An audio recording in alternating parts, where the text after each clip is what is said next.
ನಮಸ್ಕಾರ, welcome back. ಈ session ಒಳಗೆ ಸಾಫ್ಟ್ವೇರ್ ಇಂಡಸ್ಟ್ರಿ ಒಳಗೆ ಯಾವ ಥರ ಪೇಸ್, ಪರ್ಕ್ಸ್ ಅಥವಾ ಸ್ಯಾಲ್ರಿ ಪ್ಯಾಕೇಜ್ ಇರುತ್ತೆ, ಆಮೇಲೆ ಅದ್ರದ್ದು ರೇಂಜ್ ಏನೈತಿ, ಆಮೇಲೆ ಆ ರೇಂಜ್ದೊಳಗೆ ನೀವು ಒಂದು ಅಬ್ಸರ್ವ್ ಮಾಡ್ತೀರಿ ಏನಂದ್ರೆ ಕೆಲವೊಬ್ರಿಗೆ ಭಾಳ ಕಡಿಮೆ ಸ್ಯಾಲ್ರಿ ಇರ್ತೈತಿ. ಸಾಫ್ಟ್ವೇರ್ ಇಂಜಿನಿಯರ್ ಆಗಿದ್ರು ಸಹಿತ ಕೆಲವೊಬ್ರಿಗೆ ಭಾಳ ಜಾಸ್ತಿ ಇರುತ್ತೆ. ಸೊ ಆನ್ ವಾಟ್ ಬೇಸಸ್ ಈ ಥರ ಒಂದು ಪೇ ಡಿಸ್ಪ್ಯಾರಿಟಿ ಇರುತ್ತೆ ಅಥವಾ ಈ ರೇಂಜ್ ಯಾಕಿಷ್ಟು ಹೆಚ್ಚು ಕಡಿಮೆ ಇರುತ್ತೆ, ಆಮೇಲೆ ನೀವೇನಾರ ಹೈಯರ್ ಪೇಗೆ ಹೋಗಬೇಕು ಅಂದರೆ ಯಾವ ಥರ ಅದನ್ನು ನೋಡಬೇಕು ಅನ್ನೋದು. ಈ ಪೇ ಆ್ಯಂಡ್ ಪರ್ಕ್ಸ್ ಬಗ್ಗೆ ನೀವು ಸುಮಾರು ನ್ಯೂಸ್ ಪೇಪರ್ನಾಗ ನೋಡಿರ್ತೀರಿ. ಏನಂದ್ರೆ boy from this college got one CR package ಅಥವಾ 1.5 CR package. Specially top college ಯೂನಿವರ್ಸಿಟಿಯಿಂದ ಇಂಡಿಯನ್ ನ್ಯೂಸ್ ಪೇಪರ್ ಹೆಡ್ಲೈನ್ದಾಗ ಬಂದುಬಿಡುತ್ತೆ, ಫಸ್ಟ್ ಪೇಜ್ನಾಗ ಬರುತ್ತೆ, boy from this university or college is getting 1 CR package. So ಆದರೆ ಇಲ್ಲಿ ನಿಮ್ಮ ಆಜು ಬಾಜು ಕೇಳ್ತೀರಿ ನಿಮ್ಮ ದೋಸ್ತರಿಗೆ, ಇವರಿಗೆ ಸಾಫ್ಟ್ವೇರ್ ಇಂಜಿನಿಯರ್ ಇರ್ತಾರೆ, ಜಾಬ್ ಸಿಕ್ಕೈತೆ ಅಂತ ಹೇಳ್ತಾರೆ. ಎಷ್ಟು ಪೇ ಸಿಕ್ಕೈತಪ್ಪ ಅಂದ್ರೆ they will say 3 lakhs 4 lakhs ಅಥವಾ 5 lakhs. So why is that somebody gets 5 lakhs versus somebody gets 1 CR? ಈ ಪೇ ಬಗ್ಗೆ ಭಾಳಷ್ಟು ಇದೈತಿ, ಗೊಂದಲ ಐತಿ, ಕನ್ಫ್ಯೂಷನ್ ಐತಿ. ಆಮೇಲೆ ಸಮಾಜದಾಗೂ ಹೆಂಗೈತೆ ಅಂದ್ರೆ ಸಾಫ್ಟ್ವೇರ್ ಇಂಜಿನಿಯರ್ ಅಂದರೆ ಇವ್ರಿಗೆ ಭಾಳ ಸ್ಯಾಲ್ರಿ ಇರುತ್ತಂತ ಆ ಥರನ ಕಲ್ಪನೆ ಐತಿ. ಸೊ ಇದ್ರ ಬಗ್ಗೆ ಒಂದು ಸ್ವಲ್ಪ ಬಿಗ್ ಪಿಕ್ಚರ್ ನಾವು ಈ ಸೆಷನ್ದಾಗ ನೋಡೋಣ. ಸೊ ಪೇ ರೇಂಜ್ ಏನಿದೆ ಅಂತಂದು, ಪೇ ರೇಂಜ್ ನೋಡ್ರಿ, ಇಂಡಿಯಾ ಒಳಗೆ ನೀವು ತೊಗೊಂಡ್ರಿ ಅಂದ್ರೆ ಕೆಲವೊಬ್ಬರಿಗೆಲ್ಲ ಆ್ಯಸ್ ಅ ಫ್ರೆಷರ್ಸ್ ಜಾಯ್ನ್ ಆಗ್ತಾರಲ್ಲ, ಅಂದ್ರೆ ಪರ್ ಆ್ಯನಮ್ ಹೇಳತ್ತೇನೆ ನಾನು ನಿಮಗೆ. ಪರ್ ಆ್ಯನಮ್ 2 to 3 lakhsದಿಂದನೂ ಶುರು ಆಗುತ್ತೆ. ಅಂದ್ರೆ ಆಲ್ಮೋಸ್ಟ್ ಸೇ ಪರ್ ಮಂತ್ ಒಂದು 15,000 20,000 ರೂಪಾಯಿ ಆ ರೀತಿಯೂ ಸ್ಟಾರ್ಟ್ ಆಗುತ್ತೆ. ಅಲ್ಲಿಂದ ನೀವು ಪ್ರಾಡಕ್ಟ್ ಕಂಪ್ನೀಸ್ಗೆ ಹೋದ್ರಿ ಅಂದರೆ 18 lakhs to 20-24 lakhs ಮಟನೂ ಹೋಗುತ್ತೆ. ಇದು ಇಂಡಿಯಾದಾಗಿದ್ರೆ. ಇನ್ ಕೇಸ್ ಅವ್ರಿಗೆ ಏನಾರ ಡೈರೆಕ್ಟ್ ಲಂಡನ್ ಅಥವಾ ಕೆನಡಾ ಬೇರೆ ಕಡೆದು ಆಫರ್ ಸಿಕ್ತಂದ್ರೆ ಡೈರೆಕ್ಟಿಗೆ US ಆಫರ್ ಸಿಗಲ್ಲ, ಯಾಕಂದ್ರೆ US ದವರು ವೀಸಾ ಕೊಡೋಂಗಿಲ್ಲ ಈಗ ಮೊದಲಿನಂಗೆ. ಸೊ ಅವ್ರಿಗೆ ಡೈರೆಕ್ಟ್ US ಹೋಗಕ್ಕೆ ಬರೋಂಗಿಲ್ಲ. They either go to London or other countries and ಅಲ್ಲಿಂದ ಮುಂದೆ US H1B ಲಾಟ್ರಿ ಅಪ್ಲೈ ಮಾಡಿ US ಹೋಗಕ್ಕೆ ಸಿಗುತ್ತೆ. ಸೊ ಆ ಥರ ಆಯ್ತಂದ್ರೆ ಅವ್ರಿಗೆ ಸೇ 100K USD ಅಂತಂದರೆ ಆಲ್ಮೋಸ್ಟ್ ಸೇ 80 to 84 lakhs ಆಗುತ್ತೆ. ಆಮೇಲೆ ಅರೌಂಡ್ 200K ಸಿಕ್ಕರೆ ಅರೌಂಡ್ 1.5K ಆಗುತ್ತೆ. ಸೊ ಇವೇನು ಫಾರನ್ದೇನದು ನಮ್ಮ ನ್ಯೂಸ್ ಪೇಪರ್ನಾಗ ಬರುತ್ತಲ್ಲ 1 CR ಪ್ಯಾಕೇಜ್ ಅಂತಂದು, ಅವೆಲ್ಲ ಏನಂದ್ರೆ ಅವು ಇಂಡಿಯಾದಾಗಿರಲ್ಲ ಜಾಬ್, ಅವ್ರಿಗೆ ಡೈರೆಕ್ಟ್ ಲಂಡನ್ ಅಥವಾ ಕೆನಡಾದಾಗ. ಅಲ್ಲಿ ಎಂಟ್ರಿ ಲೆವೆಲ್ದಾಗ ಯೂಶ್ವಲಿ ಏನಂದ್ರೆ 80K $80,000 ಇರುತ್ತೆ ರೀ ಎಂಟ್ರಿ ಲೆವೆಲ್ ಜಾಬ್. ಬಟ್ ಅದನ್ನೇನು ಮಾಡ್ತಾರೆ, ಸ್ಟಾಕ್ಸ್ ಬೋನಸ್ ಇದಂತ ಹಾಕಿ ಅದನ್ನು 100, 120 ಅಥವಾ 140K ಮಟ್ಟ ಒಯ್ತಾರೆ.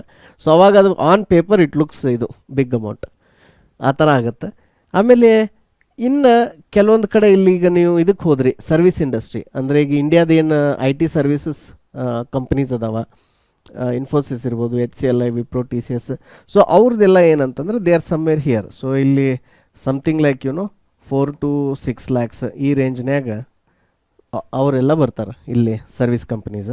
ಅದಕ್ಕಿಂತ ಭಾಳ ಸಣ್ಣ ಕಂಪ್ನಿಗೆ ಕೆಲವೊಂದೀಗ IT ಸರ್ವಿಸಸ್ ಒಳಗನ ಸಣ್ಣ ಕಂಪ್ನಿನೂ ಅದಾವೆ, ಅವ್ರದ್ದೆಲ್ಲ ಏನಾಗುತ್ತೆ ಇಲ್ಲಿ ಬರುತ್ತೆ. ಆಮೇಲೆ ಈಗ ಇಂಡಿಯಾದಾಗೂ ಪ್ರಾಡಕ್ಟ್ ಕಂಪ್ನೀಸ್ ಬರೋಕ್ಕೆ ಶುರು ಆಗ್ಯಾವ. ಈಗ ಸ್ವಿಗ್ಗಿ ಇರ್ಬೋದು, ಝೊಮ್ಯಾಟೊ, ಕ್ರೆಡ್, ಈ ಥರ ಪ್ರಾಡಕ್ಟ್ ಕಂಪ್ನೀಸ್ ಇಲ್ಲೂ ಈಗ ಗ್ರೋ ಆಗ್ತಾವೆ. So they will pay more than the service. So they will be somewhere here, ಅವ್ರು ಇಲ್ಲಿಗೆ ಪೇ ಮಾಡಾಕ್ತಾರೆ. ಸೊ ಯಾವ ಬೇಸಸ್ ಮ್ಯಾಗ ಇದು ಡಿಸೈಡ್ ಆಗುತ್ತೆ ಅಂದ್ರೆ ಏನು ಡಿಫ್ರೆನ್ಸ್ ಇರುತ್ತೆ, ಇದನ್ನೆಲ್ಲ ನಾವು ತಿಳ್ಕೊಂಡು ನೋಡೋಣ. ಆಮೇಲೆ ಆ್ಯಸ್ ಅ ಕ್ಯಾಂಪಸ್ ಆಗಲಿಲ್ಲ, ಆಫ್ ಕ್ಯಾಂಪಸ್ ಆಯಿತು, ಅವಾಗ ನೀವು ಹೆಂಗೆ ಇಲ್ಲಿ ಟ್ರೈ ಮಾಡ್ಬೋದು ಅಂತ ಅದ್ರ ಬಗ್ಗೆ ಎಲ್ಲ ತಿಳ್ಕೊಂಡು. ಇದನ್ನು ಅರ್ಥ ಮಾಡ್ಕೋಬೇಕಾದ್ರೆ ನಾನು ನಿಮಗೊಂದು ಎನಾಲಜಿ ಅಥವಾ ಉದಾಹರಣೆ ಕೊಡ್ತೀನಿ, ಬೇರೆ ಫೀಲ್ಡ್ದು ಕೊಡ್ತೀನಿ, ಅದಾದಮೇಲೆ ಸಾಫ್ಟ್ವೇರ್ದು ಅರ್ಥ ಮಾಡ್ಕೊಂಡು. ಈಗ ನೀವು ಮೆಡಿಕಲ್ ಫೀಲ್ಡ್, ಯಾಕಂದ್ರೆ ನಾವೆಲ್ಲರೂ ಏನಂದ್ರೆ ಒಂದು ಸಮಯದಾಗ ನಾವು ಹಾಸ್ಪಿಟಲ್ಗೆ ಹೋಗೇವಿ ಅಥವಾ ಡಾಕ್ಟರ್ ಕಡೆ ಹೋಗಿರ್ತೀವಿ. ಮೆಡಿಕಲ್ ಫೀಲ್ಡ್ನಾಗ ನೋಡ್ರಿ, ನರ್ಸ್ ಇರ್ತಾರೆ, ಆಮೇಲೆ ಡಾಕ್ಟರ್ ಇರ್ತಾರೆ, ಆಮೇಲೆ ಸರ್ಜನ್ ಇರ್ತಾರೆ. ನರ್ಸ್ 1 ಮಂತ್ನಾಗ ಅವ್ರು ಎಷ್ಟು ಗಳಿಸ್ಬೋದು ಸ್ಯಾಲ್ರಿ ಅಥವಾ ಅವ್ರು ಎಷ್ಟು ಅರ್ನ್ ಮಾಡ್ಬೋದು ವರ್ಸಸ್ ಡಾಕ್ಟರ್ ಎಷ್ಟು ಮಾಡ್ಬೋದು ವರ್ಸಸ್ ಸರ್ಜನ್ ಎಷ್ಟು ಮಾಡ್ಬೋದು. ಇನ್ ಕೇಸ್ ಅವ್ರು ಏನಾರ ಇನ್ನೊಂದು ಹಾಸ್ಪಿಟಲ್ನಾಗ ಎಂಪ್ಲಾಯ್ ಆಗಿದ್ರಂದ್ರೆ ನರ್ಸದು ಪರ್ ಮಂತ್ ಸ್ಯಾಲ್ರಿ ಎಷ್ಟಿರುತ್ತೆ, ಡಾಕ್ಟರ್ದು ಎಷ್ಟಿರುತ್ತೆ, ಸರ್ಜನ್ದು ಎಷ್ಟಿರುತ್ತೆ, ಅದನ್ನು ಅಬ್ಸರ್ವ್ ಮಾಡಿರಿ. ಅದೇ ರೀತಿ ನೀವು ಬೇರೆ ಸಿವಿಲ್ ಇಂಜಿನಿಯರಿಂಗ್ನಾಗ ಹೋಗ್ರಿ ಅಥವಾ ಇನ್ನು ವೇರಿಯಸ್ ಫೀಲ್ಡ್ನಾಗ ಹೋಗ್ರಿ, ಅದ್ರೊಳಗೆ ವೇರಿಯಸ್ ರೋಲ್ಸ್ ಇರ್ತಾವಲ್ಲ, ಆ ರೋಲ್ಸ್ನಾಗ ಪೇ ಡಿಸ್ಪ್ಯಾರಿಟಿ ಇರುತ್ತೆ. ಸೊ ಆ ಪೇ ಡಿಸ್ಪ್ಯಾರಿಟಿ ಹೆಂಗೆ ವೇರಿ ಆಗುತ್ತೆ. ಅಲ್ಲಿ ಏನದು ಕಾನ್ಸೆಪ್ಟ್ಸ್ ಪ್ರಿನ್ಸಿಪಲ್ ಅದಾವಲ್ಲ, the same principles are applied also to the ಇದು ಸಾಫ್ಟ್ವೇರ್ ಇಂಡಸ್ಟ್ರಿ. ಇದನ್ನು ನೀವೊಂದು ಗ್ರಾಫ್ನಾಗ ಅರ್ಥ ಮಾಡ್ಕೋಬೋದು.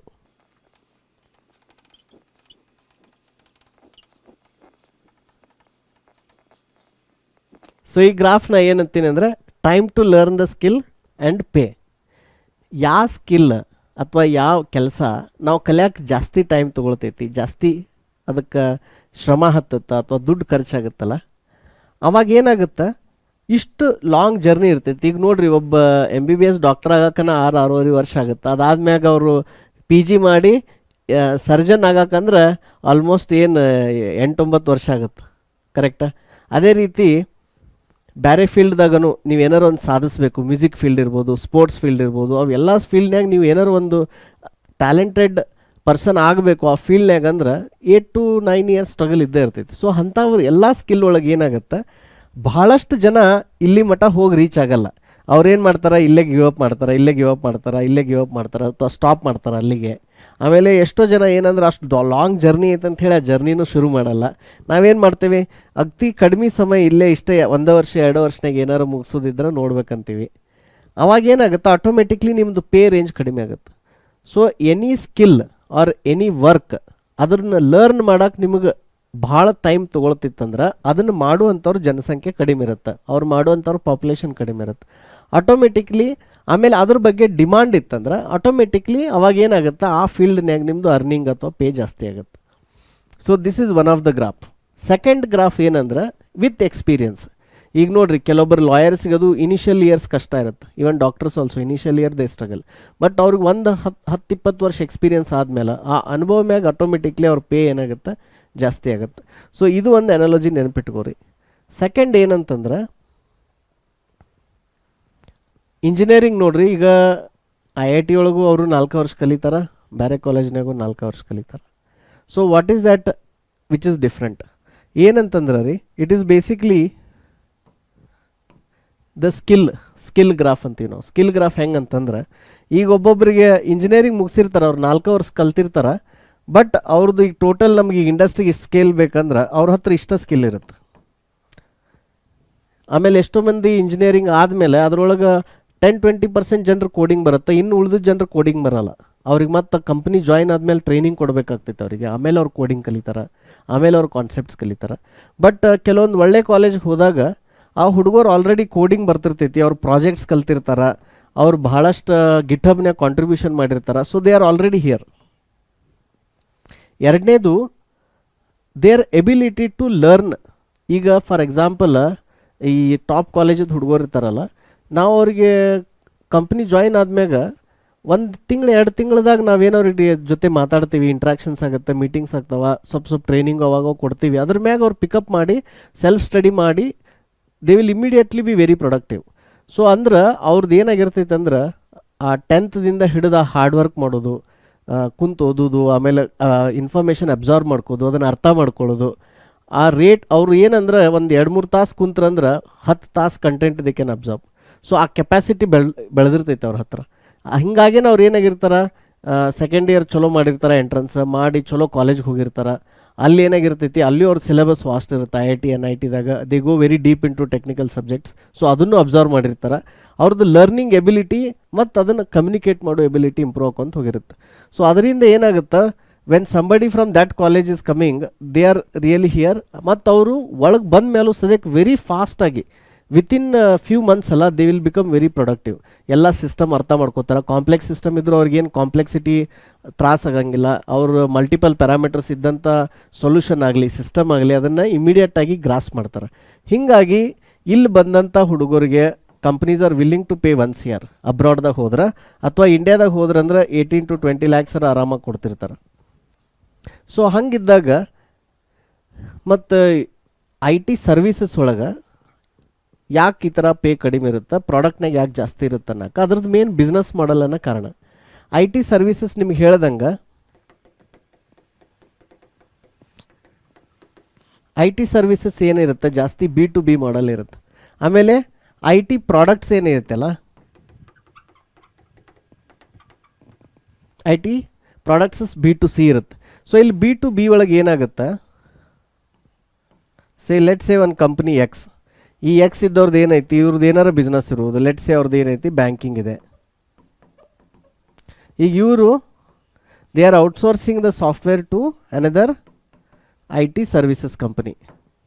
ಸೊ ಅವ್ರೇನು ಹೇಳಾಕ್ತಾರೆ ಅಂದ್ರೆ ನಮಗೆ ಈ ಥರ ಒಂದು ವೆಬ್ಸೈಟ್ ಬೇಕು, ಅದರೊಳಗೆ ಈ ಥರ ಫೀಚರ್ಸ್ ಬೇಕು, ಅದನ್ನು ಡೆವಲಪ್ ಮಾಡಿ ಅದನ್ನು ಡಿಪ್ಲಾಯ್ ಮಾಡಿ ಇಷ್ಟು ಮ್ಯಾನೇಜ್ ಮಾಡಿರಿ, ಇದೊಂಥರ ಗುತ್ತಿಗೆ ಕೆಲಸ ಇದ್ದಂಗೆ. ಸೊ ಅವ್ರೇನಂತಾರೆ ಇದಿಷ್ಟೆಲ್ಲ ಮಾಡಿರಿ ನೀವು, ನಾನು ನಿಮಗೆ ಟೋಟಲ್ 3 ಇಯರ್ಸ್ನಾಗ ನಾವು ನಿಮಗೆ $1 ಬಿಲಿಯನ್ ಕೊಡ್ತೀವಿ ಅಥವಾ $500 ಮಿಲಿಯನ್ ಕೊಡ್ತೀವಿ ಅಂತ ಹೇಳ್ತಾರೆ.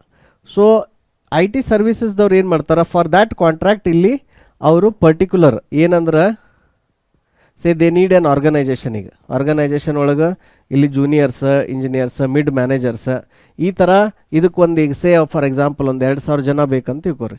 ಈ ಥರ ಒಂದು ಆರ್ಗನೈಜೇಷನ್ ಅವ್ರಿಗೆ ರೆಡಿ ಮಾಡ್ತಾರೆ, ಕಂಪ್ಲೀಟ್ ಆರ್ಗನೈಜೇಷನ್. ಸೊ ಇದ್ರೊಳಗೆ ಎಲ್ಲರೂ ಇರ್ತಾರೆ, ಜೂನಿಯರ್ಸ್ ಇರ್ತಾರೆ, ಸೀನಿಯರ್ಸ್ ಇರ್ತಾರೆ, ಮ್ಯಾನೇಜರ್ಸ್ ಇರ್ತಾರೆ. ಸೊ ಎಲ್ಲರೂ ಇರ್ತಾರೆ. ಈ ಥರ ಒಂದು ಆರ್ಗನೈಜೇಷನ್ ರೆಡಿ ಮಾಡಿ ಅವ್ರಿಗೆ ಅದು ಸಾಫ್ಟ್ವೇರ್ ಬಿಲ್ಡ್ ಮಾಡಿ ಅದನ್ನು ಡಿಪ್ಲಾಯ್ ಮಾಡಿ ಆಪ್ರೇಟ್ ಮಾಡ್ತಾರೆ. ಬಟ್ ಅದೇನೇನು ಸೋರ್ಸ್ ಕೋಡ್ ಇರುತ್ತಲ್ಲ ಅದ್ರದ್ದು ಕೋಡು ಅಥವಾ ಸಾಫ್ಟ್ವೇರ್ ಏನಿರ್ತೈತಲ್ಲ, ಆ ಸಾಫ್ಟ್ವೇರ್ ಏನಿರ್ತೈತೆ ಅಂದ್ರೆ is owned by the X company. So ಅದನ್ನು ಇವ್ರು ವಾಪಸ್ ಇದು ಪ್ರಾಜೆಕ್ಟ್ ಎಲ್ಲ ಏನಾರು ಇನ್ ಕೇಸ್ ಅವ್ರು ನಾಳೆ ಬೇರೆ ಕಂಪನಿಗೆ ಹೋಗ್ತಾರಂದ್ರೆ ಇದೆಲ್ಲ ಸಾಫ್ಟ್ವೇರ್ ಏನಾಗುತ್ತೆ, it goes back to X only, ಅವ್ರದ್ದೇ ಇರುತ್ತದ ಮೋಸ್ಟ್ ಆಫ್ ದ ಕೇಸಸ್ನಾಗ. ಆವಾಗ ಇವರು 2,000 ಜನ ಇರ್ತಾರಲ್ಲ, ಈ ಕಂಪ್ನಿದವ್ರು ಏನು ಮಾಡ್ತಾರೆ, ಮತ್ತು ನೆಕ್ಸ್ಟ್ ಇನ್ನೊಂದು ಕ್ಲೈಂಟ್ ಹುಡುಕ್ತಾರೆ, ವೈ ಕ್ಲೈಂಟ್ ಹುಡುಕ್ತಾರೆ. ಆಮೇಲೆ ಇದ್ರಾಗ ಇದ್ದವ್ರು ಒಂದು ಸ್ವಲ್ಪ ಜನ ಮತ್ತೆ ಏನಾಗ್ತಾರೆ, they go here and they become part of the another new pyramid. So ಇಲ್ಲಿ ಏನಾಗ್ತೈತೆ ಅಂದ್ರೆ ಪ್ರತಿಯೊಂದು ಕ್ಲೈಂಟ್ ಬಂದಾಗ ಅವ್ರದ್ದೇ ಒಂದು ಸಾಫ್ಟ್ವೇರ್ ಮಾಡೋದು ಅವ್ರಿಗೆ ಕೊಡೋದು, ಅವ್ರು ಸಾಫ್ಟ್ವೇರ್ ಮಾಡೋದು ಅವ್ರಿಗೆ ಕೊಡೋದು. ಹೀಗಾಗಿ ಇದ್ರೊಳಗೆ ಏನಾಗ್ತೈತಿ, ಮಾರ್ಜಿನ್ ಐತಲ್ಲ, margin less than 30%, 30 to 40% margin ಇರುತ್ತೆ ಇದು. ಇನ್ಫ್ಯಾಕ್ಟ್ ಕೆಲವೊಂದು ಕಡೆ ಎಲ್ಲ less than 20% margin, less than 20% ಮಾರ್ಜಿನ್ನಾಗ ಕೆಲಸ ಮಾಡ್ತಾರೆ ಇದ್ರೊಳಗೆ. ಆಮೇಲೆ ಆ ಬರೆದಂಥ ಕೋಡು ಏನಾಗುತ್ತೆ ವಾಪಸ್ಸು ಅವ್ರ ಕಸ್ಟಮರ್ಗೆ ಹೋಗುತ್ತೆ ಇದ್ರಾಗ. ಆದ್ರೆ ಪ್ರಾಡಕ್ಟ್ ಕಂಪ್ನಿ ಒಳಗೆ ಏನಾಗುತ್ತೆ, ಪ್ರಾಡಕ್ಟ್ ಕಂಪ್ನಿ ಒಳಗೆ ಹೆಂಗಾಗುತ್ತಂದ್ರೆ ಜಾಸ್ತಿ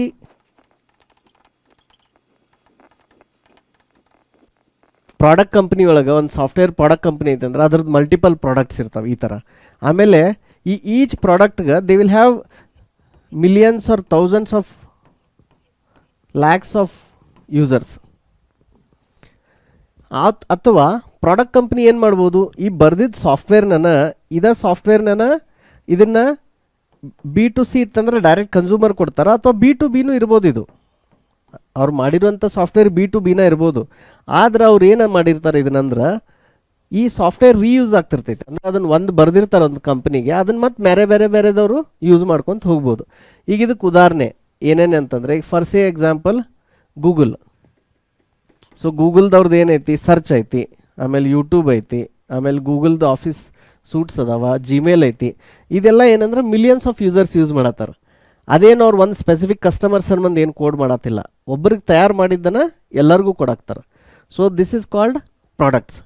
ಇದು ಒಂದು ಎಕ್ಸಾಂಪಲ್. ಅಥವಾ ಮೈಕ್ರೋಸಾಫ್ಟ್ ತೊಗೊಂಡ್ರಿ ಅಂದ್ರೆ ವರ್ಡ್, ಎಕ್ಸೆಲ್, ಪವರ್ ಪಾಯಿಂಟ್, ಆಮೇಲೆ ಬಿಂಗ್ ಸರ್ಚ್, ಟೀಮ್ಸ್, ಇವೆಲ್ಲ ಪ್ರಾಡಕ್ಟ್ಸನ್ನು.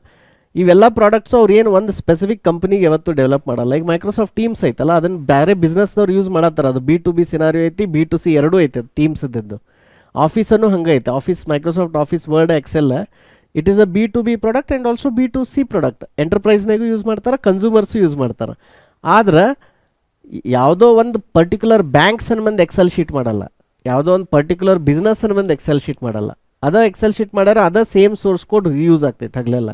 ಸೊ ಇದ್ರೊಳಗೆ ಏನಾಗ್ತೈತಿ, ಮಾರ್ಜಿನ್ಸ್ ಎಲ್ಲ ಮೋರ್ ದೆನ್ 50%. ಕೆಲವೊಂದು ಸಾಫ್ಟ್ವೇರ್ಸ್ದೆಲ್ಲ ಮಾರ್ಜಿನ್ ಇಸ್ ಮೋರ್ ದೆನ್ 90%. ಈಗ ಬಿಂಗ್ ಸರ್ಚ್ ಅದು ಮಾಡ್ಯಾರಲ್ಲ, ಇದು ಬಿಂಗ್ ಸರ್ಚ್ ಆಗಲಿ, ಗೂಗಲ್ ಸರ್ಚ್ ಆಗಲಿ, ಗೂಗಲ್ ಸರ್ಚ್ದು ಅದು ಪ್ರಾಡಕ್ಟ್ ಐತಿ, ಅದಕ್ಕೊಂದು 4,500 ಮಂದಿ ಇಂಜಿನಿಯರ್ಸ್ ಕೆಲಸ ಮಾಡಾಕ್ತಾರೆ. ಅವ್ರದ್ದು ಪರ್ ಆ್ಯನಮ್ ರೆವಿನ್ಯೂನ ಮೋರ್ ದೆನ್ $280 ಬಿಲಿಯನ್ ಐತಿ ಪರ್ ಇಯರ್. ಎಲ್ಲ ಐ ಟಿ ಸರ್ವಿಸಸ್ದು it is more than I think $350 billion per year ಇಂಡಿಯಾದಾಗ. ಸೊ ಪ್ರಾಡಕ್ಟ್ ಕಂಪ್ನಿ ಪವರ್ ಅದೈತಿ. ಈಗ ಇಂಡಿಯಾದಾಗ ಎಕ್ಸಾಂಪಲ್ ಯಾವುದು ಪ್ರಾಡಕ್ಟ್ ಕಂಪ್ನಿಗೆ ಈ ಥರ ಅಂದ್ರೆ ಝೋಹೋ. ಸೊ ಅವರು ಏನಂದ್ರೆ ಈ ಥರ ಬೇರೆ ಪ್ರಾಡಕ್ಟ್ಸ್ ಬರತ್ತವ, ಅದ್ರದ್ದು ಮೇಲ್ ಬರಾಕ್ತೈತಿ, CRM ಬರತೈತಿ, ಆಮೇಲೆ ಡಿಫ್ರೆಂಟ್ ಕ್ರಿಯೇಟರ್ಸ್ ಅಂತಂದು ಪ್ಲ್ಯಾಟ್ಫಾರ್ಮ್ ಬರತೈತಿ. ಸೊ ಅದು ಕಂಪ್ನಿ ಇದೇ ಡೈರೆಕ್ಷನ್ದಾಗ ಹೊಂಟೈತಿ. ಅದ್ರದ್ದು ಹಿಂಗಾಗಿ ಇವ್ಯಾಲ್ಯೂಯೇಷನ್ ನೋಡ್ರಿ ಅದು ಎಷ್ಟು ಫಾಸ್ಟಾಗಿ ಗ್ರೋ ಆಗ್ತೈತಿ. ಇದ್ರೊಳಗೆ ಮೇನ್ ಅಡ್ವಾಂಟೇಜ್ ಏನಾಗ್ತೈತೆ ಅಂದ್ರೆ, ನೀವೇನು ಸಾಫ್ಟ್ವೇರ್ ಬರ್ದಿರ್ತಿರಲ್ಲ, ಅದು ಬರ್ದಿದ್ದನ್ನ ನೀವು ಮತ್ತೆ ಹಗಲೆಲ್ಲ ಸೇಲ್ ಮಾಡ್ತೀರಿ. ಮತ್ತು ನೀವು ಸಾಫ್ಟ್ವೇರ್ ನೀವು ಎಷ್ಟು ಬೇಕಾದಷ್ಟು ಸರಿ ಕಾಪಿ ಮಾಡ್ಬೋದು. ಈಗ ನೀವೊಂದು ಕಾರ್ ತಯಾರು ಮಾಡೋ ಕಂಪ್ನಿ ಹಾಕ್ಯಾರಿ ಅಂತ ತಿಳ್ಕೊರಿ, ಕಾರ್ ಅಥವಾ ಒಂದು ಸ್ಕೂಟ್ರ್ ಅಥವಾ ವೆಹಿಕಲ್ ತಯಾರು ಮಾಡೋ ಕಂಪನಿ. ನೀವು ಅದನ್ನು ಕಾಪಿ ಮಾಡೋಕ್ಕೆ ಬರೋಂಗಿಲ್ಲ. ಅಂದರೆ ಅದನ್ನು ಮತ್ತೆ ರಾ ಮೆಟೀರಿಯಲ್ ತೊಗೊಂಡು ಅಂಥದ್ದು ಇನ್ನೊಂದು ಕ್ರಿಯೇಟ್ ಮಾಡ್ಕೊತ ಹೋಗ್ಬೇಕು. ಬಟ್ ಸಾಫ್ಟ್ವೇರ್ನಾಗ ಹಂಗಲ್ಲ. You can copy it the software and same software you can have lot of people to run. ಆದ್ರೆ IT ಸರ್ವೀಸಸ್ನಾಗ ಅವ್ರೊಂದು ಬ್ಯಾಂಕಿಗೆ ಆ ಸಾಫ್ಟ್ವೇರ್ ತಯಾರು ಮಾಡಿದ್ರಂದ್ರೆ ಅದನ್ನು ತೊಗೊಂಡು ಕಾಪಿ ಮಾಡಿ ಇನ್ನೊಬ್ರಿಗೆ ಕೊಡೋಕೆ ಬರೋಂಗಿಲ್ಲ. ಅವ್ರದ್ದು ಸೋರ್ಸ್ ಕೋಡು ಅವ್ರ ವರ್ಕು ಎಲ್ಲ ಪ್ರೊಪ್ರಿಯೇಟ್ರಿ ಅವ್ರದ್ದು ಇರ್ತೈತಿ. ಅದನ್ನ ಎಲ್ಲೂ ಬೇರೆ ಕಡೆ ಯೂಸ್ ಮಾಡೋಕ್ಕೆ ಬರೋಲ್ಲ.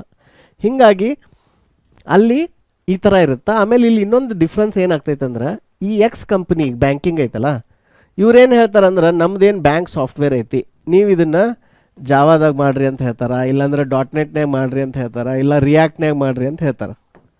ಅವ್ರ ಸ್ಪೆಸಿಫಿಕೇಷನು ಬಿಸ್ನೆಸ್ ಡೀಲ್ ಆದಾಗ ಟೆಕ್ನಿಕಲ್ ಸ್ಟ್ಯಾಕ್ ಏನು ಸ್ಪೆಸಿಫಿಕೇಷನ್ ಅಂತ ಅಫ್ಕೋರ್ಸ್ IT ಸರ್ವಿಸ್ ಕಂಪ್ನಿ ಅವ್ರು ಸಜೆಷನ್ ಕೊಡ್ತಾರೆ. ಬಟ್ ಆ ಡೀಲ್ನಾಗ ಅವ್ರು ಡಿಸೈಡ್ ಮಾಡ್ತಾರೆ, ಓಕೆ ಟೆಕ್ ಸ್ಟ್ಯಾಕ್ ಇದೆ ಬೇಕಂತ. ಅದು ಬೇಕಂದಾಗ ಆ ಟೆಕ್ ಸ್ಟ್ಯಾಕಿಗೆ ಎಷ್ಟು ಜನ ಈ ಥರ ಪಿರಾಮಿಡ್ನಾಗ ಬೇಕಲ್ಲ, junior engineers, senior managers, architects ಏನು ಬೇಕಲ್ಲ, ಆ ಎಕ್ಸ್ಪೀರಿಯನ್ಸ್ ಇದ್ದವ್ರನ್ನ ಅವ್ರು ಏನು ಮಾಡ್ತಾರೆ, ಹುಡುಕ್ತಾರೆ. ಸೊ ಸರ್ವಿಸ್ ನೀವು ಇದನ್ನೊಂದು ಅಬ್ಸರ್ವ್ ಮಾಡಿರಿ. ಪ್ರಾಡಕ್ಟ್ ಕಂಪ್ನಿದು ಜಾಬ್ ಇಂಟರ್ವ್ಯೂ ಅಥವಾ ಜಾಬ್ ಪೋಸ್ಟಿಂಗ್ ಇರ್ತಿತ್ತಲ್ಲ, ಕ್ಯಾರಿಯರ್ ವೆಬ್ಸೈಟ್ನಾಗ ಹೋಗಿ ನೋಡ್ರಿ, ಮೈಕ್ರೋಸಾಫ್ಟ್ನಾಗ, ಗೂಗಲ್ನಾಗ. ಅವ್ರು ಏನು ಹಿಂಗೆ ಪರ್ಟಿಕ್ಯುಲರ್ ನಮಗೆ ಇದೇ ಟೆಕ್ನಾಲಜಿ, ಇದೇ ಫ್ರೇಮ್ವರ್ಕ್, ಇದೇ ಸ್ಟ್ಯಾಕ್ ಇದ್ದವ್ರು ಬೇಕಂತ ಹೇಳೋದು ಭಾಳ ಕಡಿಮೆ ಕೇಸಸ್ ಒಳಗೆ ಹೇಳ್ತಾರೆ. ಪ್ರಾಡಕ್ಟ್ ಕಂಪ್ನಿ ಒಳಗೆ ಭಾಳ ಕಡಿಮೆ ಸರಿ ಏನಂದ್ರೆ ಈ ಥರ ಪರ್ಟಿಕ್ಯುಲರ್ ಟೆಕ್ನಾಲಜಿ ಇದ್ದಾಗ ಹೈರ್ ಮಾಡಿರಿ ಅಂತ ಹೇಳ್ತಾರೆ. ನಾನು ನಿಮಗೆ ಲ್ಯಾಪ್ಟಾಪ್ನಾಗ ಅದೆಲ್ಲ ಓಪನ್ ಮಾಡಿ ತೋರಿಸ್ತೀನಿ ಈಗ. ಆದ್ರೆ IT ಸರ್ವೀಸಸ್ ಒಳಗೆ ಅವು ಕ್ಲೈಂಟ್ ಹೇಳ್ತಾನೆ, ಏನು ಹೇಳ್ತಾನಂದ್ರೆ ನಮಗೆ .NET ಡೆವಲಪರ್ ಆಯಿತಾ, ಮೋರ್ ದೆನ್ 5 year ಎಕ್ಸ್ಪೀರಿಯನ್ಸ್, ಎಷ್ಟು ಮಂದಿ ಬೇಕಪ್ಪ, 100 ಡೆವಲಪರ್ಸ್ ಬೇಕು. ಆಮೇಲೆ ನಮಗೆ ಜಾವಾ ಡೆವಲಪರ್ ಎಷ್ಟು ಬೇಕು, ಆಮೇಲೆ ರಿಯಾಕ್ಟ್ ಎಷ್ಟು ಬೇಕು. ಸೊ ಆ ಪ್ರಾಜೆಕ್ಟ್ ಬೇಸಿಸ್ ಮ್ಯಾಗ ಯಾವ ಇಯರ್ ಎಕ್ಸ್ಪೀರಿಯನ್ಸು, ಎಷ್ಟು ಮಂದಿ ಇದ್ದವರು, ಅದು ಎಲ್ಲ ಡಿಸೈಡ್ ಆಗುತ್ತೆ ಅದರದ್ದು. ಹೀಗಾಗಿ ನೀವು ಪ್ರಾಡಕ್ಟ್ ಕಂಪ್ನಿ ಹೀಗಾಗಿ ನೀವು IT ಸರ್ವೀಸಸ್ಗೆ ಹೋದಾಗ ಅಲ್ಲಿ ಜಾಬ್ ಓಪನಿಂಗ್ ಒಳಗೆ ಸ್ಪೆಸಿಫಿಕ್ಕಾಗಿ ಹೇಳ್ತಾರೆ ನಮಗೆ ಇದೇ ಎಕ್ಸ್ಪೀರಿಯನ್ಸ್ ಇದ್ದವ್ರು ಬೇಕು ಅಂತಂದು. ಇದರೊಳಗೆ ಏನಾಗುತ್ತೆ, ಒಂದು ಸರಿ ಒಬ್ರು ಏನಾಗ್ತಾರೆ, ಈಗ ಒಂದೇನೋ ಜಾವಾ ಡೆವಲಪರ್ ಅಂತ ಹಿಡ್ಕೊಂಡ್ರು ಬ್ಯಾಕ್ ಎಂಡ್ ಅಂದ್ರೆ ಅವ್ರು ಕಂಟಿನ್ಯೂಸ್ ಆಗಿ ಅದೇ ಜಾವಾ ಡೆವಲಪರ್ ಆಗೇನೋ ಮುಂದುವರಿತಾರೆ. ಆಮೇಲೆ ಅವರು ಅದೇ ಥರ ಸರ್ವಿಸ್ ಕಂಪ್ನಿಗನ ಅಪ್ಲೈ ಮಾಡ್ಕೊಂಡು ಹೋಗ್ತಾರೆ. IT ಸರ್ವೀಸಸ್ ಒಳಗೆ ಇನ್ನೊಂದು ಏನಂದ್ರೆ ದ ಸ್ಕೇಲ್ ಇರುತ್ತಲ್ಲ, ಸ್ಕೇಲ್ ಪ್ರಾಡಕ್ಟ್ ಕಂಪ್ನಿ ಅಷ್ಟು ಇರೋಂಗಿಲ್ಲ. ಯಾಕಂದರೆ ಈಗ specific bank, specific retail China ಅಥವಾ ಸ್ಪೆಸಿಫಿಕ್ ಗೌರ್ಮೆಂಟ್ ಡಿಪಾರ್ಟ್ಮೆಂಟಿಗೆ ವರ್ಕ್ ಮಾಡಿರ್ತಾರೆ. ಸೊ ಅವ್ರದ್ದು ಎಷ್ಟು ಮ್ಯಾಕ್ಸಿಮಮ್ ಕಸ್ಟಮರ್ ಬೇಸ್ ಐತಿ ಆ ಕಂಟ್ರಿದಾಗ, ಆ ರೀಜನ್ದಾಗ, ಅದಕ್ಕಷ್ಟೇ ಇರ್ತೈತಿ. ಆದರೆ ಪ್ರಾಡಕ್ಟ್ ಕಂಪ್ನಿ ಲೈಕ್ ಈಗ ನೀವು ಯೂಟ್ಯೂಬ್ ಸರ್ಚ್ ಮಾಡಿದ್ರಿ, ಟಿಕ್ಟಾಕ್ ಮಾಡಿದ್ರಿ ಅಥವಾ ಇನ್ಸ್ಟಾಗ್ರಾಮ್ ಮಾಡಿದ್ರಿ, ದೇರ್ ಇಸ್ ನೋ ಇದು ಸ್ಪೆಸಿಫಿಕ್ ರೀಜನ್ ಆ್ಯಂಡ್ ಸ್ಪೆಸಿಫಿಕ್ ಇದು ಲೊಕೇಶನ್. ಅವಾಗ ಅದರದ್ದು ಸ್ಕೇಲ್ ಭಾಳ ದೊಡ್ಡದಿರುತ್ತೆ. ಆವಾಗ ಪ್ರತಿಯೊಂದು single byte of memory, single byte on the network, ಪ್ರತಿಯೊಂದು ಮ್ಯಾಟರ್ ಆಗುತ್ತೆ. ಹೀಗಾಗಿ ಇಂಜಿನಿಯರಿಂಗ್ ಸ್ಕೇಲ್, ಡೆಪ್ತ್, ಕಾಂಪ್ಲೆಕ್ಸಿಟಿ ಎರಡರದ್ದು ಬೇರೆನೇ ಇರ್ತೈತಿ. ಇದು ಒಂದು ಸ್ಕೇಲ್ ಫ್ಯಾಕ್ಟರನ್ನು ಏನು ಮಾಡ್ತೈತೆ ಅಂದ್ರೆ ಯಾವ ಥರ ಇಂಜಿನಿಯರ್ಸ್ ಬೇಕು ಈ ಥರ ಪ್ರಾಡಕ್ಟ್ ವರ್ಕ್ ಮಾಡೋಕೆ ಅನ್ನೋದು ಡಿಫೆಂಡ್ ಆಗುತ್ತೆ. ಬಿಕಾಸ್ ಇದು ಹೆಂಗೆ ಅಂತಂದ್ರೆ ಸ್ಕೇಲ್ ಆ್ಯಂಡ್ ಕಾಂಪ್ಲೆಕ್ಸಿಟಿ ಅಂತನ್ರಿ, ಇದಕ್ಕೆ ಸ್ಕೇಲ್ ಅನ್ರಿ. ಸೊ ಅದು ಎಷ್ಟೆಷ್ಟು ಸ್ಕೇಲ್ ಆಗ್ತೈತಲ್ಲ ಹಾಗಾಗಿ ನಿಮ್ಮದು ಕಾಂಪ್ಲೆಕ್ಸಿಟಿ ಏನಾಗುತ್ತೆ, ಎಕ್ಸ್ಪೋನೆನ್ಷಿಯಲಿ ಗ್ರೋ ಆಗಕ್ಕೆ ಶುರು ಆಗುತ್ತೆ. ಅದಕ್ಕೆ ನಿಮಗೆ ಹೈಯರ್ ಕಾಂಪ್ಲೆಕ್ಸಿಟಿ ಮತ್ತು ಹೈಯರ್ ಸ್ಕೇಲ್ ಇದ್ದಾಗ ಇಲ್ಲಿ ಯಾರು ಇಂಜಿನಿಯರ್ಸ್ ವರ್ಕ್ ಮಾಡ್ತಾರಲ್ಲ, ಈ ಇಂಜಿನಿಯರ್ಸಿಗೆ ಆಟೋಮೆಟಿಕ್ಲಿ ಹೈಯರ್ ಕಾಂಪ್ಲೆಕ್ಸಿಟಿ ಮತ್ತು ಹೈಯರ್ ಸ್ಕೇಲ್ನಾಗ ಯಾರು ವರ್ಕ್ ಮಾಡ್ತಾರಲ್ಲ ಆಟೋಮೆಟಿಕ್ಲಿ ಈ ಇಂಜಿನಿಯರ್ಸಿಗೆ ಏನಾಗುತ್ತೆ, ಪೇ ಜಾಸ್ತಿ ಇರುತ್ತೆ. ಬಿಕಾಸ್ ಇದ್ರೊಳಗೆ ಪ್ರಾಬ್ಲಮ್ ಸಾಲ್ವಿಂಗ್, ಇದ್ರದ್ದು ಟೆಕ್ನಿಕ್ಸ್, ಇದ್ರದ್ದು ಅಪ್ರೋಚ್ ಏನಿರುತ್ತೆ ಬೇರೆ ಇರುತ್ತೆ. ಆಮೇಲೆ ಈವನ್ ಕ್ಯಾರಿಯರ್ನಾಗೂ ಹೆಂಗಾಗುತ್ತಂದ್ರೆ ಈಗ ಫಾರ್ ಎಕ್ಸಾಂಪಲ್ ಈಗ ಪ್ರಾಡಕ್ಟ್ ಕಂಪ್ನಿಯಾಗ ಅವ್ರು ಇನಿಷಿಯಲಿ ಅರೌಂಡ್ 20 lakhs ಶುರು ಮಾಡ್ತಾರೆ. ಸೊ ಇದು 20 lakhದಿಂದ ಇಲ್ಲಿ ಹೋದಂಗೆ again it will grow exponentially higher. So almost ಒಂದು 15 to 20 year ಎಕ್ಸ್ಪೀರಿಯನ್ಸ್ ಬರೋಗುಡ್ದು ಅಂದ್ರೆ ಇಂಡಿಯಾದಾಗ ಆಲ್ರೆಡಿ ಸ್ಯಾಲ್ರಿ 1 CR ಟು ಇದು 2 CR, ಇವನ್ ಇನ್ಫ್ಯಾಕ್ಟ್ 2.5 CR ಮಟ್ಟ ಹೋಗುತ್ತೆ. ಇದು US-ನಾಗಿಂದಲ್ಲ, ಇಂಡಿಯಾದಾಗಿನ ಸ್ಯಾಲ್ರಿ. ಸೊ ನಾ ಮೈಕ್ರೋಸಾಫ್ಟ್ದಾಗ ವರ್ಕ್ ಮಾಡುವಾಗಲೂ ಆಲ್ರೆಡಿ ನಂದು ಹೆಂಗಿದ್ರು 15-16 ವರ್ಷ ಆಗಿತ್ತು. So my salary was also ಇದು ಎಷ್ಟು ಬಿಟ್ವೀನ್ 1 CR to 2 CR ನಾ ಮೈಕ್ರೋಸಾಫ್ಟ್ನಾಗ ವರ್ಕ್ ಮಾಡುವಾಗ. ಸೊ ಏನಾಗುತ್ತೆ, ಈ ಥರ ಸ್ಯಾಲ್ರಿ ಇಂಡಿಯಾದಾಗ ಇಟ್ಕೊಂಡು ನೀವು ಗಳಿಸ್ಬೋದು. ಇದಕ್ಕೆ ನೀವೇನು ಬೇರೆ ಕಡೆ ಅಲ್ಲಿ ಹೋಗ್ಬೇಕಂತಿಲ್ಲ. ಆ ಥರ ಕಂಪ್ನೀಸ್ ಇಲ್ಲಿ ಇಂಡಿಯಾದಾಗ ಬಂದಾವ, ಆ ಥರ ಜಾಬ್ಸ್ ಈಗ ಬಂದಾವ ಈಗ ಸದ್ಯ. ಅದೇ ನೀವು ಇದ್ರೊಳಗೆ ಹೋದ್ರಿ ಅಂದ್ರೆ IT ಸರ್ವೀಸಸ್ ಒಳಗೆ ಹೋದ್ರೆ ಏನಾಗುತ್ತೆ, ಅಷ್ಟು ರೇಂಜಿಗೆ ಗ್ರೋ ಆಗಲ್ಲ. ಯಾಕಂದರೆ ಇಲ್ಲಿ ನೀವು ಸ್ಟಾರ್ಟಿಂಗ್ ಪಾಯಿಂಟನ್ನು ನಿಮ್ದು ಎಷ್ಟಿರುತ್ತೆ 3 to 4 lakhs ಇರುತ್ತಲ್ಲ. ಸೊ ಇದು ಗ್ರೋ ಆಗಕ್ಕೆ ಟೈಮ್ ತೊಗೊಳ್ತೈತಿ. ನೀವು ಒಂದು 20 years ಎಕ್ಸ್ಪೀರಿಯನ್ಸ್ ಇದ್ದವ್ರಿಗೂ ಸಹಿತ ಒಂದು 30-40 lakhs ಮಟ್ಟ ಬರ್ತಾರೆ. ಆಮೇಲೆ ಇದ್ರೊಳಗೆ ಸ್ವಲ್ಪ ಜನ ಏನಾಗ್ತಾರೆ VP ಮತ್ತು ಡೈರೆಕ್ಟರ್ ಅಥವಾ ಡೆಲಿವರಿ ಮ್ಯಾನೇಜರ್ ಆಗಿ ಹೈಯರ್ ಪೊಸಿಷನ್ಗೆ ಹೋಗ್ತಾರಲ್ಲ. ಸೊ ಅಂಥವ್ರದ್ದು ಕೆಲವೊಬ್ಬರದ್ದು ಪೇ ಮಾತ್ರ it will go and touch 1 CR and all. But ಆ ಸಂಖ್ಯೆ ಅಲ್ಲಿ ಹೋಗಿ ರೀಚ್ ಆಗ್ತಾರಲ್ಲ ಅವ್ರದ್ದು ಸಂಖ್ಯೆ ಭಾಳ ಕಡಿಮೆ ಇರುತ್ತೆ. ಹೀಗಾಗಿ ನಿಮಗೆ ಸರ್ವಿಸ್ ಇಂಡಸ್ಟ್ರಿ ಒಳಗೆ ಆ 1 CR ಪ್ಯಾಕೇಜ್ ರೀಚ್ ಆಗೋಕ್ಕೆ ಭಾಳ ಟೈಮ್ ತೊಗೊಳ್ತೈತಿ. ಆಮೇಲೆ ಅದ್ರ ಪರ್ಸೆಂಟೇಜನ್ನು ಆ ಥರ ಅಪಾರ್ಚುನಿಟೀಸು ಏನಿರ್ತಾವೆ ಕಡಿಮೆ ಇರ್ತಾವೆ. ನಾನು ನಿಮಗೆ ಸ್ಪೆಸಿಫಿಕ್ಕಾಗಿ ಏನು ಡೇಟಾ ಹೇಳಾಗ್ತಿಲ್ಲ, ನಿಮಗೆ ಡೈರೆಕ್ಷನಲ್ಲಿ ಹೇಳತ್ತೀನಿ. ಡೈರೆಕ್ಷನಲ್ಲಿ ಈ ಥರ ಇಂಡಸ್ಟ್ರಿ ಒಳಗೆ 2 ಥರ ಕೆಲಸ ಅದಾವೆ, ಈ ಥರ ಆಗುತ್ತಂತ. ಆಮೇಲೆ ಹೈಯೆಸ್ಟ್ ಪ್ಯಾಕೇಜ್ ಅಥವಾ ಕೋಡ್ ಇದೇನೈತಲ್ಲ, ಸ್ಯಾಲ್ರಿ ಐತಲ್ಲ, ಅದು ಯಾರಿಗೆ ಐತಂದ್ರೆ ಪ್ರೋಗ್ರಾಮರ್ಗನ ಐತಿ. ಪ್ರೋಗ್ರಾಮರ್ಗಿಂತ ಕಡಿಮೆ ಯಾರಿಗಿರುತ್ತೆ ನೆಕ್ಸ್ಟ್ ಇವ್ರಿಗಿರುತ್ತೆ, ಯಾರಿಗೆ? ಪ್ರೋಗ್ರಾಮ್ ಮ್ಯಾನೇಜರ್ಗೆ ಅಥವಾ ಪ್ರಾಡಕ್ಟ್ ಮ್ಯಾನೇಜರ್ಸಿಗೆ. ಇವ್ರಿಗಿಂತ ಕಡಿಮೆ ಸ್ಯಾಲ್ರಿ ಯಾರಿಗಿರುತ್ತೆ? ಟೆಸ್ಟರ್ಸ್ ಇರ್ತಾರೆ, ಟೆಸ್ಟರ್ಸು ಅಥವಾ ಆಟೋಮೇಷನ್ ಇಂಜಿನಿಯರ್ಸ್ ಇರ್ತಾರಲ್ಲ ಇವ್ರಿಗಿಂತ ಕಡಿಮೆ ಸಪೋರ್ಟ್. ಇದಕ್ಕಿಂತ ಕಡಿಮೆ ಯಾರಿಗಂದ್ರೆ ಲೋಕಲೈಸೇಷನ್ ಅಥವಾ ಡಾಕ್ಯುಮೆಂಟೇಷನ್ ಅಂತಿರುತ್ತೆ. ಸೊ ಏನಂದ್ರೆ ಅಗೇನ್ ಸೇಮ್ ಥಿಂಗ್, ಆ ಸ್ಕಿಲ್ ಕಲಿಯಾಕ ಎಷ್ಟು ಟೈಮ್ ಹತ್ತೈತಿ, ಅದು ಎಷ್ಟು ಕಾಂಪ್ಲೆಕ್ಸ್ ಐತಿ ಅದ್ರ ಮ್ಯಾಗ ಡಿಪೆಂಡ್ ಆಗತ್ತೆ. ಸೊ ಪ್ರೋಗ್ರಾಮರ್ಸಿಗೆನ ಏನಾಗುತ್ತೆ, ಹೈಯೆಸ್ಟ್ ಸ್ಯಾಲ್ರಿ ಇರುತ್ತೆ. ಪ್ರೋಗ್ರಾಮರ್ಸ್ನಾಗೂ ಮತ್ತು ಯಾರು ಈ ಕಡೆ ಈಗ AI ML ಈ ಸೈಡ್ ಹೊಂಟಾರಲ್ಲ ಅವ್ರದ್ದು ಸ್ಯಾಲ್ರಿ ಮತ್ತು ಏನಾಗ್ತೈತಿ, ಜಾಸ್ತಿ ಆಗ್ತೈತಿ. ಅದೇ ರೀತಿ ಯಾರು ಪ್ರಾಡಕ್ಟ್ ಕಂಪ್ನಿ ಇಂಜಿನಿಯರ್ಸ್ ಇರ್ತಾರಲ್ಲ ಅವ್ರದ್ದು ಸ್ಯಾಲ್ರಿ ಜಾಸ್ತಿ ಇರುತ್ತೆ. ಸೊ ನೆಟ್ ನಿಮಗೆ ಚಲೋ ಪ್ಯಾಕೇಜ್ ಬೇಕು ಮೈಕ್ರೋಸಾಫ್ಟ್ನಾಗ ಅಂದ್ರೆ ಅಥವಾ IT ಇಂಡಸ್ಟ್ರಿ ಒಳಗೆ ನೀವು ಪ್ರೋಗ್ರಾಮರ್ ಆಗಿರಬೇಕು, ಒಳ್ಳೆ ಪ್ರೋಗ್ರಾಮರ್ ಆಗಿರಬೇಕು. ಪ್ಲಸ್ ನೀವು ಒಂದು ಪ್ರಾಡಕ್ಟ್ ಕಂಪ್ನಿ ಒಳಗೆ ಇಂಜಿನಿಯರ್ ಇರ್ತಾರಲ್ಲ ಆ ಲೆವೆಲ್ ಸ್ಕಿಲ್ ಬರಬೇಕು. ಸೊ ನಮ್ದೇನಿದು ಇದೈತಲ್ಲ ಪ್ರೊಫೆಷ್ನಲ್ ಕೋಡಿಂಗ್ ಸ್ಕಿಲ್ ಪ್ರೋಗ್ರಾಮ್, ನಮ್ದು ಒಂದು ಆಸ್ಪಿರೇಷನ್ ಏನೈತಂದ್ರೆ ಆ ಪ್ರಾಡಕ್ಟ್ ಕಂಪ್ನಿ ಒಳಗೆ ನೀವು ಇಂಜಿನಿಯರ್ ಆಗಾಕ ನಿಮ್ಮ ಹತ್ರ ಏನು ಸ್ಕಿಲ್ ಬೇಕಲ್ಲ ಆ ಸ್ಕಿಲ್ ಡೆವಲಪ್ ಆಗಕ್ಕೆ ಏನೇನು ಬೇಕು ಅದನ್ನೆಲ್ಲ ನಿಮ್ಗೆ ತಯಾರಿ ಮಾಡೋದನ್ನ ನಮ್ಗೆ ಉದ್ದೇಶ ಐತಿ. ನಾ ಈಗ ಏನೇನು ಬೋರ್ಡ್ ಮ್ಯಾಗ ಎಕ್ಸ್ಪ್ಲೇನ್ ಮಾಡೇನಲ್ಲ ಅದನ್ನು ನಿಮಗೆ ಕೆಲವೊಂದು ವೆಬ್ಸೈಟ್ ತೋರಿಸ್ತೀನಿ, ಅದ್ರ ಮುಖಾಂತರನು ನಾವು ಡೀಟೇಲ್ಸ್ ನೋಡೋಣ. ಈಗ ನಾವು ಏನೇನು ಬೋರ್ಡ್ ಮ್ಯಾಗ ನಿಮ್ಗೆ ಎಕ್ಸ್ಪ್ಲೇನ್ ಮಾಡಿದ್ನಲ್ರಿ ಅದರದ್ದು ಮಾಹಿತಿ ನಾವು ಇಲ್ಲಿ ವೆಬ್ಸೈಟ್ ಒಳಗೆ ನೋಡೋಣ. ನಾ ಕೆಲವೊಂದು ಸ್ಯಾಂಪಲ್ ಉದಾಹರಣೆ ತೊಗೊಂಡು ತೋರಿಸ್ತೀನಿ ನಿಮಗೆ, ಅದು ಯಾವ ಥರ ಇರುತ್ತಂತ ನೋಡೋಣ.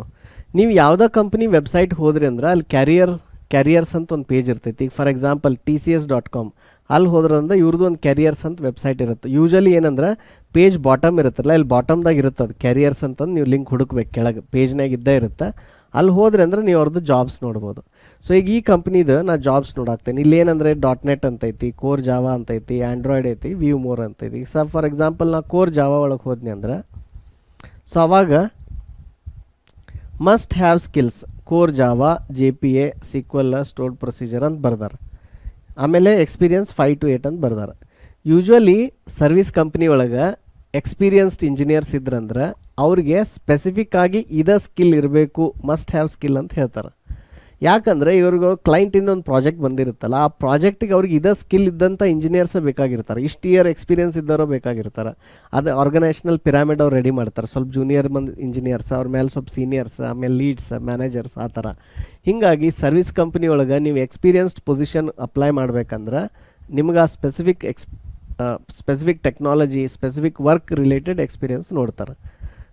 ಅದೇ ರೀತಿ ಇದು ಇನ್ನೊಂದು ಉದಾಹರಣೆ ಅದರ ಥರ. ನೀವು ಪ್ರಾಡಕ್ಟ್ ಕಂಪ್ನಿಗೆ ಹೋದ್ರಿ, ಈಗ ಫಾರ್ ಎಕ್ಸಾಂಪಲ್ ಇದು ಫೇಸ್ಬುಕ್ ಐತಿ.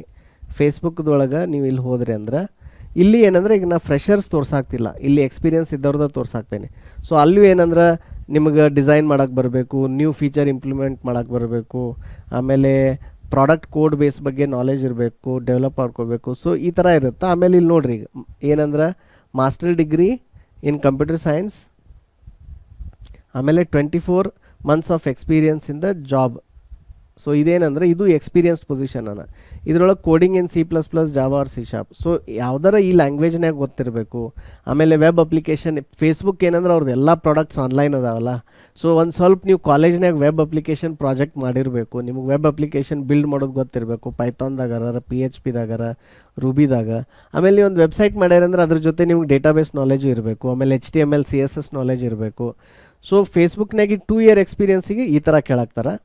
ಆಮೇಲೆ ಇಂಡಿಯನ್ ಪ್ರಾಡಕ್ಟ್ ಕಂಪ್ನಿ ಹೇಳಿದ್ನಲ್ಲ ಜೋಹೋ ಅಂತ, ಇಲ್ಲಿ ಝೋಹೋ ಒಳಗೆ ಹೋಗಿ ನೀವು ನೋಡ್ರಿ, some opportunities for you to explore. For example ಈಗ ನೀವು ಸಾಫ್ಟ್ವೇರ್ ಡೆವಲಪರ್ಸ್ಗೆ ಹೋದ್ರಿ ಅಂತ ತಿಳ್ಕೊರಿ ಫುಲ್ ಟೈಮ್. ಇಲ್ಲಿ ನೋಡ್ರಿ, ಇದೇನೊಂದು ಪ್ಯಾರಾಗ್ರಾಫ್ ಬರ್ದಾರಲ್ಲ ಏನೇನು ಸ್ಕಿಲ್ ಇರಬೇಕಂತ. ಇಲ್ಲಿ ಎಲ್ಲೂ ಅವರು ಯಾವ ಲ್ಯಾಂಗ್ವೇಜ್ ಇರಬೇಕಂತ ಬರ್ದಿಲ್ಲ. ಇದು ಅಬ್ಸರ್ವ್ ಮಾಡಿರಿ. ಪ್ರಾಡಕ್ಟ್ ಕಂಪ್ನಿಗೆ ಮೇನ್ ಡಿಫ್ರೆನ್ಸ್ ಅಂದ್ರೆ ಇದೆ. ಅವ್ರು ಏನು ಮಾಡ್ತಾರೆ, ಒಂದು ನಿಮ್ಗೆ ಇಲ್ಲ ನಾವು 4-5 ಲ್ಯಾಂಗ್ವೇಜ್ನಾಗ ಯಾವ್ದು ಬಂದರೂ ನಡಿತೈತಿ ಅಂತ ಹೇಳ್ತಾರೆ, ಇಲ್ಲಾಂದ್ರೆ ಆ ಲ್ಯಾಂಗ್ವೇಜ್ ಹೆಸರು ಹೇಳಕ್ಕೆ ಹೋಗಲ್ಲ. ಈಗ ಝೋಹೋದೊಳಗೆ ನೋಡ್ರಿ, design and develop high volume low latency application for mission critical system ensuring top tier availability and performance. ಇದ್ರೊಳಗೆ ಏನಂದ್ರೆ ನಿಮಗೆ ಸಿ ಬರಬೇಕು, C++ ಬರಬೇಕು, ಫ್ರಂಟ್ ಎಂಡ್ ಬರಬೇಕು, ಬ್ಯಾಕ್ ಎಂಡ್ ಬರಬೇಕು ಅಂತ ಏನೂ ಹೇಳಂಗಿಲ್ಲ. They just say you should be a good engineer. Next, contribute to all phase of the product development, write well design testable and efficient code. ಇಲ್ಲಿ ನೋಡ್ರಿ, ಇಲ್ಲಿ ಏನಾರು ಹೇಳ್ಯಾರ ಏನವರು ಸಿದಾಗ ಬರಿಬೇಕು ಪೈಥಾನ್ ಅಂತ ಏನೂ ಹೇಳಿಲ್ಲ. Language is not a barrier if you want to go to product company. ಮತ್ತು ನೀವು ಪ್ರಾಡಕ್ಟ್ ಕಂಪ್ನಿ ಒಳಗೆ ಏನಿರುತ್ತೆ, ಪೇನೂ ಜಾಸ್ತಿ ಇರುತ್ತೆ. ಮುಂದೆ ಎನ್ಶೂರ್ ಡಿಸೈನ್ ಕಂಪ್ಲೈಂಟ್ ಸ್ಪೆಸಿಫಿಕೇಷನ್, ನಿಮಗೆ ಕೊಟ್ಟಂಥ ಸ್ಪೆಸಿಫಿಕೇಷನ್ ನೀವು ಮೀಟ್ ಆಗಬೇಕು. Prepare and produce release software component, support continuous improvement. So ಇದು ಎಲ್ಲ ಸ್ಕಿಲ್ಸ್ ಇದ್ದು ಅಂದ್ರೆ ಅವ್ರು ನಿಮ್ಮನ್ನು ಹೈರ್ ಮಾಡ್ತಾರೆ. ಇದ್ರೊಳಗೆ ಅವ್ರು ಎಲ್ಲೂ ಏನೂ ಹೇಳಾಗ್ತಿಲ್ಲ ನಿಮಗೆ. ಏನಂತ ಹೇಳಾಗ್ತಿಲ್ಲ, BE ಆಗಿರಬೇಕು ಅಥವಾ ಕಂಪ್ಯೂಟರ್ ಸೈನ್ಸ್ ಆಗಿರಬೇಕು, C ಬರಬೇಕು, ಪೈಥಾನ್ ಬರಬೇಕು, ಮರ್ನ್ ಸ್ಟ್ಯಾಕ್ ಬರಬೇಕು, ಆ ಸ್ಟ್ಯಾಕ್ ಬರಬೇಕು, ಈ ಸರ್ಟಿಫಿಕೇಟ್ ಇರಬೇಕು. There is nothing. ಆ ಥರ ಯಾವ ರಿಸ್ಟ್ರಿಕ್ಷನ್ಸನ್ನು ಇಟ್ಟಿಲ್ಲ ಅವರು. ನಿಮಗೆ ಇಷ್ಟು ಸ್ಕಿಲ್ಸ್ ಇತ್ತಂದ್ರೆ ಈ ಜಾಬ್ಗೆ ಅಪ್ಲೈ ಮಾಡಿರಿ ಅಂತ ಹೇಳಾಕ್ತಾರೆ. ನಾ ಇದೇ ರೀತಿ ಇನ್ನೊಂದು ಜಾಬ್ ಓಪನ್ ಮಾಡಿಟ್ಟಿದ್ದೀನಿ ಸಾಫ್ಟ್ವೇರ್ ಡೆವಲಪರ್ಸದ್ದು, ಅದು ಸೇಮ್ ಐತಿ. ನೆಕ್ಸ್ಟ್ ಈಗ ಮೈಕ್ರೋಸಾಫ್ಟದ್ದು ನೋಡೋಣ. ಮೈಕ್ರೋಸಾಫ್ಟ್ದು ಇದೊಂದು ನಾ ಸೀನಿಯರ್ ಸಾಫ್ಟ್ವೇರ್ ಇಂಜಿನಿಯರ್ದು ಓಪನ್ ಮಾಡೀನಿ. ಫ್ರೆಷರ್ಸದ್ದು ಓಪನಿಂಗ್ದು ಇಂಡಿಯಾದಾಗ ಇರಲ್ಲ, ಯಾಕಂದ್ರೆ ಜಾಸ್ತಿ ಕ್ಯಾಂಪಸ್ದಾಗ ಮಾಡ್ತಾರೆ, ಆಫ್ ಕ್ಯಾಂಪಸ್ ಕಡಿಮೆ ಮಾಡ್ತಾರೆ. ಈವನ್ ಸೀನಿಯರ್ ಸಾಫ್ಟ್ವೇರ್ ಇಂಜಿನಿಯರ್ದೂ ಇದು ಎಕ್ಸ್ಪೀರಿಯನ್ಸ್ ಬೇಕು, ಇದಕ್ಕೆ ಮೋರ್ ದೆನ್ 4 years ಬೇಕು. ಬಟ್ ಇಲ್ಲೂ ನೋಡ್ರಿ, ಮಿನಿಮಮ್ ಕ್ವಾಲಿಫಿಕೇಷನ್ಸ್ ಒಳಗೆ ಅಫ್ಕೋರ್ಸ್ ಇಲ್ಲಿ ಬ್ಯಾಚುಲರ್ಸ್ ಡಿಗ್ರಿ ಅಂತ ಮೆನ್ಷನ್ ಮಾಡ್ಯಾರ, 4 year ಅಂತ ಎಕ್ಸ್ಪೀರಿಯನ್ಸ್ ಹಾಕ್ಯಾರ. ಆದ್ರೆ ಪ್ರೋಗ್ರಾಮಿಂಗ್ ಲ್ಯಾಂಗ್ವೇಜ್ ಅಬ್ಸರ್ವ್ ಮಾಡಿರಿ. ಇಲ್ಲಿ ನಾ ಫಾಂಟ್ ಸ್ವಲ್ಪ ದೊಡ್ಡದು ಮಾಡ್ತೀನಿ ತಡ್ರಿ. ಏನಂತ ಬರ್ದಾರ, coding in languages including but not limited to C++, C#, Java, JavaScript or Python. ಇದರ ಅರ್ಥ ನಿಮ್ಗೆ ಇವೆಲ್ಲ ಗೊತ್ತಿರಬೇಕಂತಲ್ಲ, ಇದ್ರೊಳಗೆ ಯಾವುದಾದ್ರೂ ಒಂದು ಗೊತ್ತಿದ್ರು ಸಾಕಂದಂಗೆ. ಆರ್ ಈಕ್ವಲೆಂಟ್ ಎಕ್ಸ್ಪೀರಿಯನ್ಸ್ ಇಲ್ಲ, ಇವು ಯಾವ ಇಲ್ಲಪ್ಪ ಅಂದರೆ ಇದು ಸಮಥಿಂಗ್ ರಿಲೇಟೆಡ್ ಟು ದಟ್. ಮುಂದೆ ಇದನ್ನ ಅಬ್ಸರ್ವ್ ಮಾಡಿರಿ. Computer science fundamentals. Computer science fundamentals ಅಂದರೆ ಏನು? Operating system, data structure, memory management, network, ಇವೆಲ್ಲನೂ ಫಂಡಮೆಂಟಲ್ಸ್ ಒಳಗೆ ಬರುತ್ತೆ. Fluent in concepts like multi threading, asynchronous programming, good grasp of system design, data structures, understanding of distributed system, scale out architectures. Okay, ಮುಂದೆ communication and collaboration skill ಬರಬೇಕು. Domain knowledge on networking, virtualization ಬರಬೇಕು. ಇವೆಲ್ಲ mandatory skill ಒಬ್ಬ ಮೈಕ್ರೋಸಾಫ್ಟ್ನಾಗ ಒಬ್ಬರು senior software engineer ಆಗಬೇಕಂದ್ರೆ. ಮತ್ತು ಈ skills ಬರ್ತಿದ್ದು ಅವ್ರು 4-5 ವರ್ಷ ಎಕ್ಸ್ಪೀರಿಯನ್ಸ್ ಇತ್ತು, ಈ ಸ್ಕಿಲ್ ಬರ್ತಿತ್ತಂದ್ರೆ ಈಸಿಲಿ ಅವರಿಗೆ ಮೋರ್ ದೆನ್ 30, 40, even 50 lakhs ಮಟನೂ ಇಂಡಿಯಾದಾಗ ಪೇ ಮಾಡ್ತಾರೆ. ಇನ್ನೊಂದು ನೋಡೋಣ ಇದೇ ಥರ ಗೂಗಲ್ದಿದು. ಸೊ ಗೂಗಲ್ದ ಇದು ಪರ್ಟಿಕ್ಯುಲರ್ ಇಂಜಿನಿಯರ್ ಒಳಗೆ ಮಿನಿಮಮ್ ಕ್ವಾಲಿಫಿಕೇಷನ್ ನೋಡ್ರಿ. So Google software engineer front end and Google cloud ಅಂತ ಬರ್ದಾರ. ಅಂದ್ರೆ ಏನು ಅವ್ರು ಯಾಕೆ ಹಂಗೆ ಬರ್ದಾರ ಅಂದ್ರೆ, ಗೂಗಲ್ ಕ್ಲೌಡ್ ಅವ್ರದ್ದು ಡಿಪಾರ್ಟ್ಮೆಂಟ್, ಅದ್ರ ಒಳಗೆ ಫ್ರಂಟ್ ಎಂಡ್ದು ಏನು ಟೀಮ್ ಐತಲ್ಲ ಅಲ್ಲಿ ಇದು ಓಪನಿಂಗ್ ಐತೆ, ಅದ್ರ ಸಂಬಂಧ ಹೆಸರು ಕೊಟ್ಟಾರ ಇಲ್ಲಿ ಯಾವ ಟೀಮ್ನಾಗ ಓಪನಿಂಗ್ ಐತಂತ. ಆದರೆ ಅವ್ರದ್ದು ರೋಲ್ ಏನು, ಸಾಫ್ಟ್ವೇರ್ ಇಂಜಿನಿಯರ್ ಐತಿ. ಇದಕ್ಕೇನು ಕೇಳಾಕ್ತಾರೆ, ಬ್ಯಾಚುಲರ್ಸ್ ಡಿಗ್ರಿ ಅವ್ರ ಈಕ್ವಲೆಂಟ್ ಎಕ್ಸ್ಪೀರಿಯನ್ಸ್. ಇಲ್ಲಿ ನೋಡ್ರಿ ಯಾವುದು ಬ್ರಾಂಚ್ ಇದೇನು ಹಾಕಿಲ್ಲ. ಅದಾದಮೇಲೆ 1 year of experience with software development in 1 or more programming languages, example Python, C++, Java or JavaScript.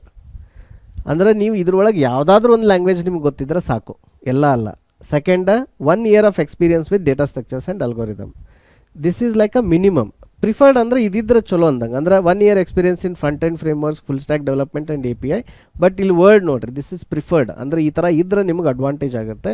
ಈ ಥರ ಯಾವಾಗ ಬರೀತಾರಂದ್ರೆ ಓನ್ಲಿ ಯಾವಾಗ ಎಕ್ಸ್ಪೀರಿಯನ್ಸ್ಡ್ ಜಾಬ್ಸ್ ಇರ್ತಾವಲ್ಲ, ಆಲ್ರೆಡಿ ನೀವು ವರ್ಕ್ ಮಾಡಿದ ಎಕ್ಸ್ಪೀರಿಯನ್ಸ್ ಇರ್ತೈತಿಲ್ಲ, ಅಲ್ಲಿ ಮಾತ್ರ ಈ ಥರ ಬರೀತಾರೆ. But again this is not compulsory.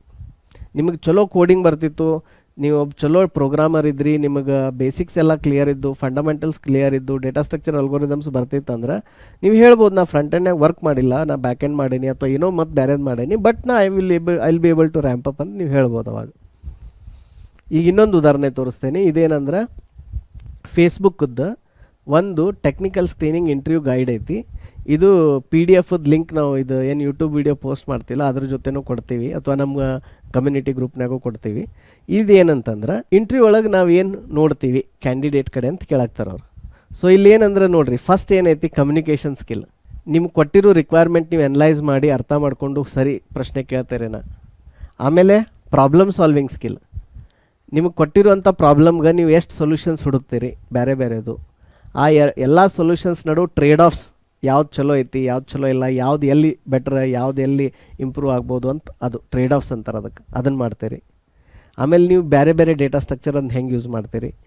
ಆಮೇಲೆ ಸ್ಪೇಸ್ ಮತ್ತು ಟೈಮ್ ಕಾಂಪ್ಲೆಕ್ಸಿಟಿ ಹೆಂಗೆ ಕಂಡು ಹಿಡಿತೀರಿ, ಮತ್ತು ನೀವು ಕಂಡು ಹಿಡಿದಂಥ ಸೊಲ್ಯೂಷನ್ ಹೆಂಗೆ ಆಪ್ಟಿಮೈಸ್ ಮಾಡ್ತೀರಿ. ಇದು ಎಲ್ಲ ಇದರೊಳಗೆ ಬರುತ್ತೆ ಪ್ರಾಬ್ಲಮ್ ಸಾಲ್ವಿಂಗ್ನಾಗ. ಮುಂದೆ coding. Can you write executable code, ಮತ್ತು code has to be organized really well. ಇದೆರಡು ನೋಡ್ತಾರೆ. Next verification. ಆ ಬರೆದಿದ್ದ ಕೋಡ್ಗೆ ನಂಬರ್ ಆಫ್ ಟೆಸ್ಟ್ ಕೇಸಸ್ ಹೆಂಗೆ ಬರಿತೀರಿ, ಅದನ್ನ ಹೆಂಗೆ ಟೆಸ್ಟ್ ಮಾಡ್ತೀರಿ, ಅದ್ರದ್ದು ಒಳಗಿನ ಬಗ್ಸ್ ಹೆಂಗೆ ಕಂಡು ಹಿಡಿತೀರಿ, ಆ ಬಗ್ಸ್ ಹೆಂಗೆ ಫಿಕ್ಸ್ ಮಾಡ್ತೀರಿ. ಸೊ ಇದೆಲ್ಲ ಫೇಸ್ಬುಕ್ದಾಗ ನೋಡ್ತಾರೆ. ಸೊ ಇದ್ರೊಳಗೆಲ್ಲ ಮತ್ತು ಡೀಟೇಲ್ಸ್ ಐತೆ, ಹೌ ಡು ಯು ಪ್ರಿಪೇರ್ ಇದು ಎಲ್ಲ ಸಿಲೆಬಸ್ ಏನಂತ ಈ ಡಾಕ್ಯುಮೆಂಟ್ ನಾನು ಕಳಿಸ್ತೀನಿ.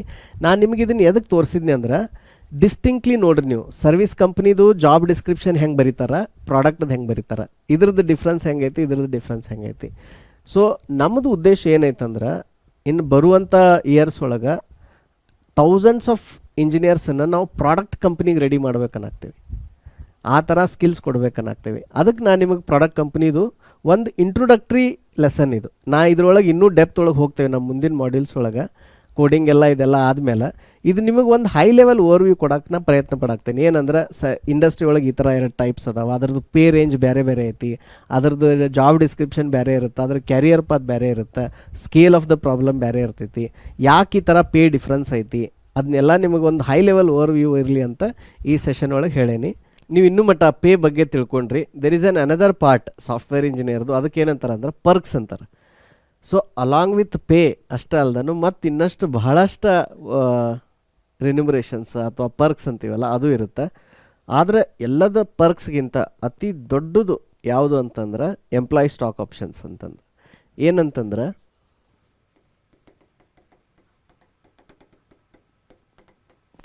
ಉದಾಹರಣೆಗೆ ಮೈಕ್ರೋಸಾಫ್ಟ್ ಒಳಗೆ, ಆಮೇಲೆ ಈ ಥರ ಗೂಗಲ್ ಒಳಗೆ, ಅಮೆಝಾನ್ದಾಗ ಈ ಥರ ಬಹಳಷ್ಟು ಪ್ರಾಡಕ್ಟ್ ಬೇಸ್ಡ್ ಕಂಪ್ನಿ ಒಳಗೆ ಹೆಂಗಿರುತ್ತಂದ್ರೆ ನಿಮ್ಮದು ಇದಿಷ್ಟು ಪೇ ಅನ್ಕೋರಿ. ಈ ಪೇ ಜೊತೆ ಒಂದು ಆ್ಯನ್ಯುವಲ್ ಬೋನಸ್ ಅಂತಿರುತ್ತೆ, ಇದು ಕ್ಯಾಶ್ ಬೋನಸ್. ಇದಕ್ಕೇನಂತಾರೆ ಕ್ಯಾಶ್ ಬೋನಸ್. ಇದು ಎದ್ರ ಲಿಂಕ್ಡ್ ಇರುತ್ತೆ ಅಂದ್ರೆ ಪರ್ಫಾರ್ಮೆನ್ಸ್ ಲಿಂಕ್ಡ್ ಇರುತ್ತೆ. ಅದ್ರ ಜೊತೆಗೆ ಸ್ಟಾಕ್ ಆಪ್ಷನ್ಸ್ ಇದು ಇರುತ್ತೆ. ಸೊ ಉದಾಹರಣೆಗೆ ಸೇ ಫಾರ್ ಎಕ್ಸಾಂಪಲ್ ಈಗ ಇದೊಂದು $100K ಸ್ಯಾಲ್ರಿ ಐತೆ ಅಂತ ತಿಳ್ಕೊರಿ. ಅಂದ್ರೆ ನೀವು ಅಂದಾಜು ನೀವು 80 ಲಕ್ಷ ಅನ್ಬೋದು, 80 lakhs ಇಂಡಿಯನ್ ರುಪೀಸ್ ಒಳಗೆ. ಇಷ್ಟು ಸ್ಯಾಲ್ರಿ ಇತ್ತಂದ್ರೆ bonus say around $10 to $20K ಇದಿಷ್ಟು ಬೋನಸ್ ಇರುತ್ತೆ. ಆಮೇಲೆ ಸ್ಟಾಕ್ಸನ್ನು ಒಂದು $20K to $30K ಈ ಥರ. ಜೂನಿಯರ್ ಲೆವೆಲ್ನಾಗ ಹಿಂಗಿರುತ್ತೆ. ಸೀನಿಯರ್ ಲೆವೆಲ್ ಹೋದಂಗೆ ಏನಾಗುತ್ತೆ, ಆಲ್ಮೋಸ್ಟ್ 50-50 ಆಗುತ್ತೆ. 50-50 ಅಂದ್ರೆ ಸೇ ಒಂದು $200K ಬೇಸ್ ಪೇ ಇತ್ತಂದ್ರೆ ಅಷ್ಟು ಆಲ್ಮೋಸ್ಟ್ $200K ಇದಾಗಿಬಿಡುತ್ತೆ, ಏನು ಸ್ಟಾಕ್ ಆಗುತ್ತೆ. ಇನ್ನೂ ಭಾಳ ಸೀನಿಯರ್ ಹೋದ್ರಂದ್ರೆ ಇದು ಪೇ ಏನಿರುತ್ತೆ ಅಷ್ಟೇ ಅಲ್ಲೇ 200-300K ಒಳಗೆ ಉಳಿದು ಬಿಡುತ್ತೆ. ಲೆಸ್ ದೆನ್ 200K ಉಳಿಯುತ್ತಿದ್ದು ಪೇ ಇದ್ದಿದ್ದು. ಸ್ಟಾಕ್ ಕಾಂಪೊನೆಂಟ್ ಇನ್ನೂ ಜಾಸ್ತಿ ಆಗಿಬಿಡುತ್ತೆ ಅವಾಗ, ಇದು 500K ಆಗುತ್ತೆ. ಇನ್ಫ್ಯಾಕ್ಟ್ ಒಬ್ಬೊಬ್ರದ್ದೆಲ್ಲ 1 million ಎಲ್ಲ ರೀಚ್ ಆಗುತ್ತೆ. ಅವ್ರು ಹೆಂಗೆ ಕಂಪ್ನಿ ಒಳಗೆ ಜಾಸ್ತಿ ವರ್ಷ ಇರ್ತಾರಲ್ಲ ಆ ಥರ ಇದ್ದಂಗೆ ಇದು ಕ್ಯಾಶ್ ಕಾಂಪೊನೆಂಟ್. ಕ್ಯಾಶ್ ನಿಮ್ಗೆ ಎದಕ್ಕೆ ಬೇಕು? ಕ್ಯಾಶ್ ಬರೀ ನಿಮ್ಗೇನು ನಿಮ್ಮದು ಮನಿ ಎಕ್ಸ್ಪೆನ್ಸ್, ನಿಮ್ಮ ಮಕ್ಕಳದ್ದು ಎಕ್ಸ್ಪೆನ್ಸ್, ವೆಕೇಷನ್ ಇದಕ್ಕಷ್ಟೇ ಬೇಕು. ಸೊ ಕ್ಯಾಶ್ ಎಕ್ಸ್ಪೆನ್ಸ್ ನಿಮ್ಗೆ ಎಷ್ಟು ಬೇಕಲ್ಲ ಸಾಕಷ್ಟು ನಿಮಗೆ $200,000 US ಅಂದ್ರೆ ಭಾಳ ಆಯಿತು, ಅದು ಕೊಡ್ತಾರೆ. ಮಿಕ್ಕಿದ್ದೆಲ್ಲ ಸ್ಟಾಕ್ಸ್ ಒಳಗೆ ಕೊಡ್ತಾರೆ. ಆದರೆ ಸ್ಟಾಕ್ಸದೊಂದು ಕ್ಯಾಚ್ ಇರುತ್ತೆ. ಏನಂತಂದ್ರೆ ನಿಮಗೀಗ 100 ಸ್ಟಾಕ್ಸ್ ಕೊಟ್ಟರು ಅಂತ ತಿಳ್ಕೊರಿ, ಆ ದುಡ್ಡದೊಳಗೆ ನಿಮಗೆ 100 ಸ್ಟಾಕ್ಸ್ ಬಂದು, ಇದಕ್ಕೆ ಸ್ಟಾಕ್ಸ್ ಅನ್ನಲ್ಲ ಆ್ಯಕ್ಚುಲಿ, ಸ್ಟಾಕ್ ಆಪ್ಷನ್ಸ್ ಅಂತಾರೆ. ಇದು ಏನಂತಂದ್ರೆ ಪ್ರತಿ ವರ್ಷ 20% ವೆಸ್ಟ್ ಆಗುತ್ತೆ, ಅದಕ್ಕೆ ವೆಸ್ಟಿಂಗ್ ಅಂತಾರೆ. 20% ಪ್ರತಿ ವರ್ಷ 20% ಈ ಥರ ಆಗುತ್ತೆ. ಸೊ ಅಂದ್ರೆ ನಿಮ್ಗೆ 100 ಏನು ಸ್ಟಾಕ್ಸ್ ಕೊಟ್ಟಿರ್ತಾರಲ್ಲ ಈ ವರ್ಷ, ಅದು ಈಗ ನಿಮ್ಗೆ 2023ರಾಗ 100 ಸ್ಟಾಕ್ಸ್ ಕೊಟ್ಟರು ಅಂತ ತಿಳ್ಕೊರಿ. ಸೊ 2024ರಾಗ ನಿಮ್ಮ ಅಕೌಂಟಿಗೆ 20 ಸ್ಟಾಕ್ಸ್ ಬರ್ತಾವೆ. ಮುಂದೆ 2025ರಾಗ ನಿಮ್ಮ ಅಕೌಂಟಿಗೆ ಮತ್ತೆ 20 ಸ್ಟಾಕ್ಸ್ ಬರ್ತಾವೆ, ಈ ಥರ.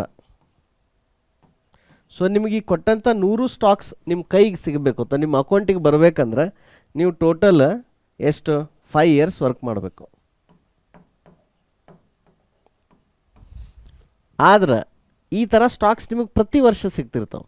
ಸೊ ಅವಾಗ ಏನಾಗುತ್ತೆ, ಈಗ ಈ ವರ್ಷ ಈಗ ನೀವು ಫಾರ್ ಎಕ್ಸಾಂಪಲ್ ಇದನ್ನೇನು ಅಂದ್ಕೊಳ್ರಿ, ನಂಬರ್ ಆಫ್ ಇಯರ್ಸ್ ಅಂದ್ಕೊಳ್ರಿ, ಆಮೇಲೆ ಇದು ನಂಬರ್ ಆಫ್ ಸ್ಟಾಕ್ಸ್.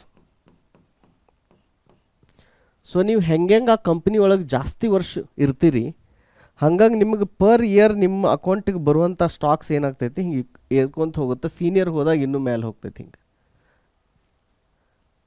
ಸೊ ನಾ ಆಲ್ಮೋಸ್ಟ್ ಎಷ್ಟು 16 ವರ್ಷ ಇದ್ನಲ್ಲ, 16 ವರ್ಷ ಇದ್ದಾಗ ನಾನು ಆ ಥ್ರೆಶೋಲ್ಡ್ಗೆ ಬಂದಿದ್ನಿ. ಎಲ್ಲಿ ಅಂದ್ರೆ ನನ್ನ ಸ್ಟಾಕ್ಸು ನನ್ನ ಸ್ಯಾಲ್ರಿ ಎರಡೂ ಈಕ್ವಲ್ ಆಗಿಬಿಟ್ಟಿತ್ತು ಆಲ್ಮೋಸ್ಟ್.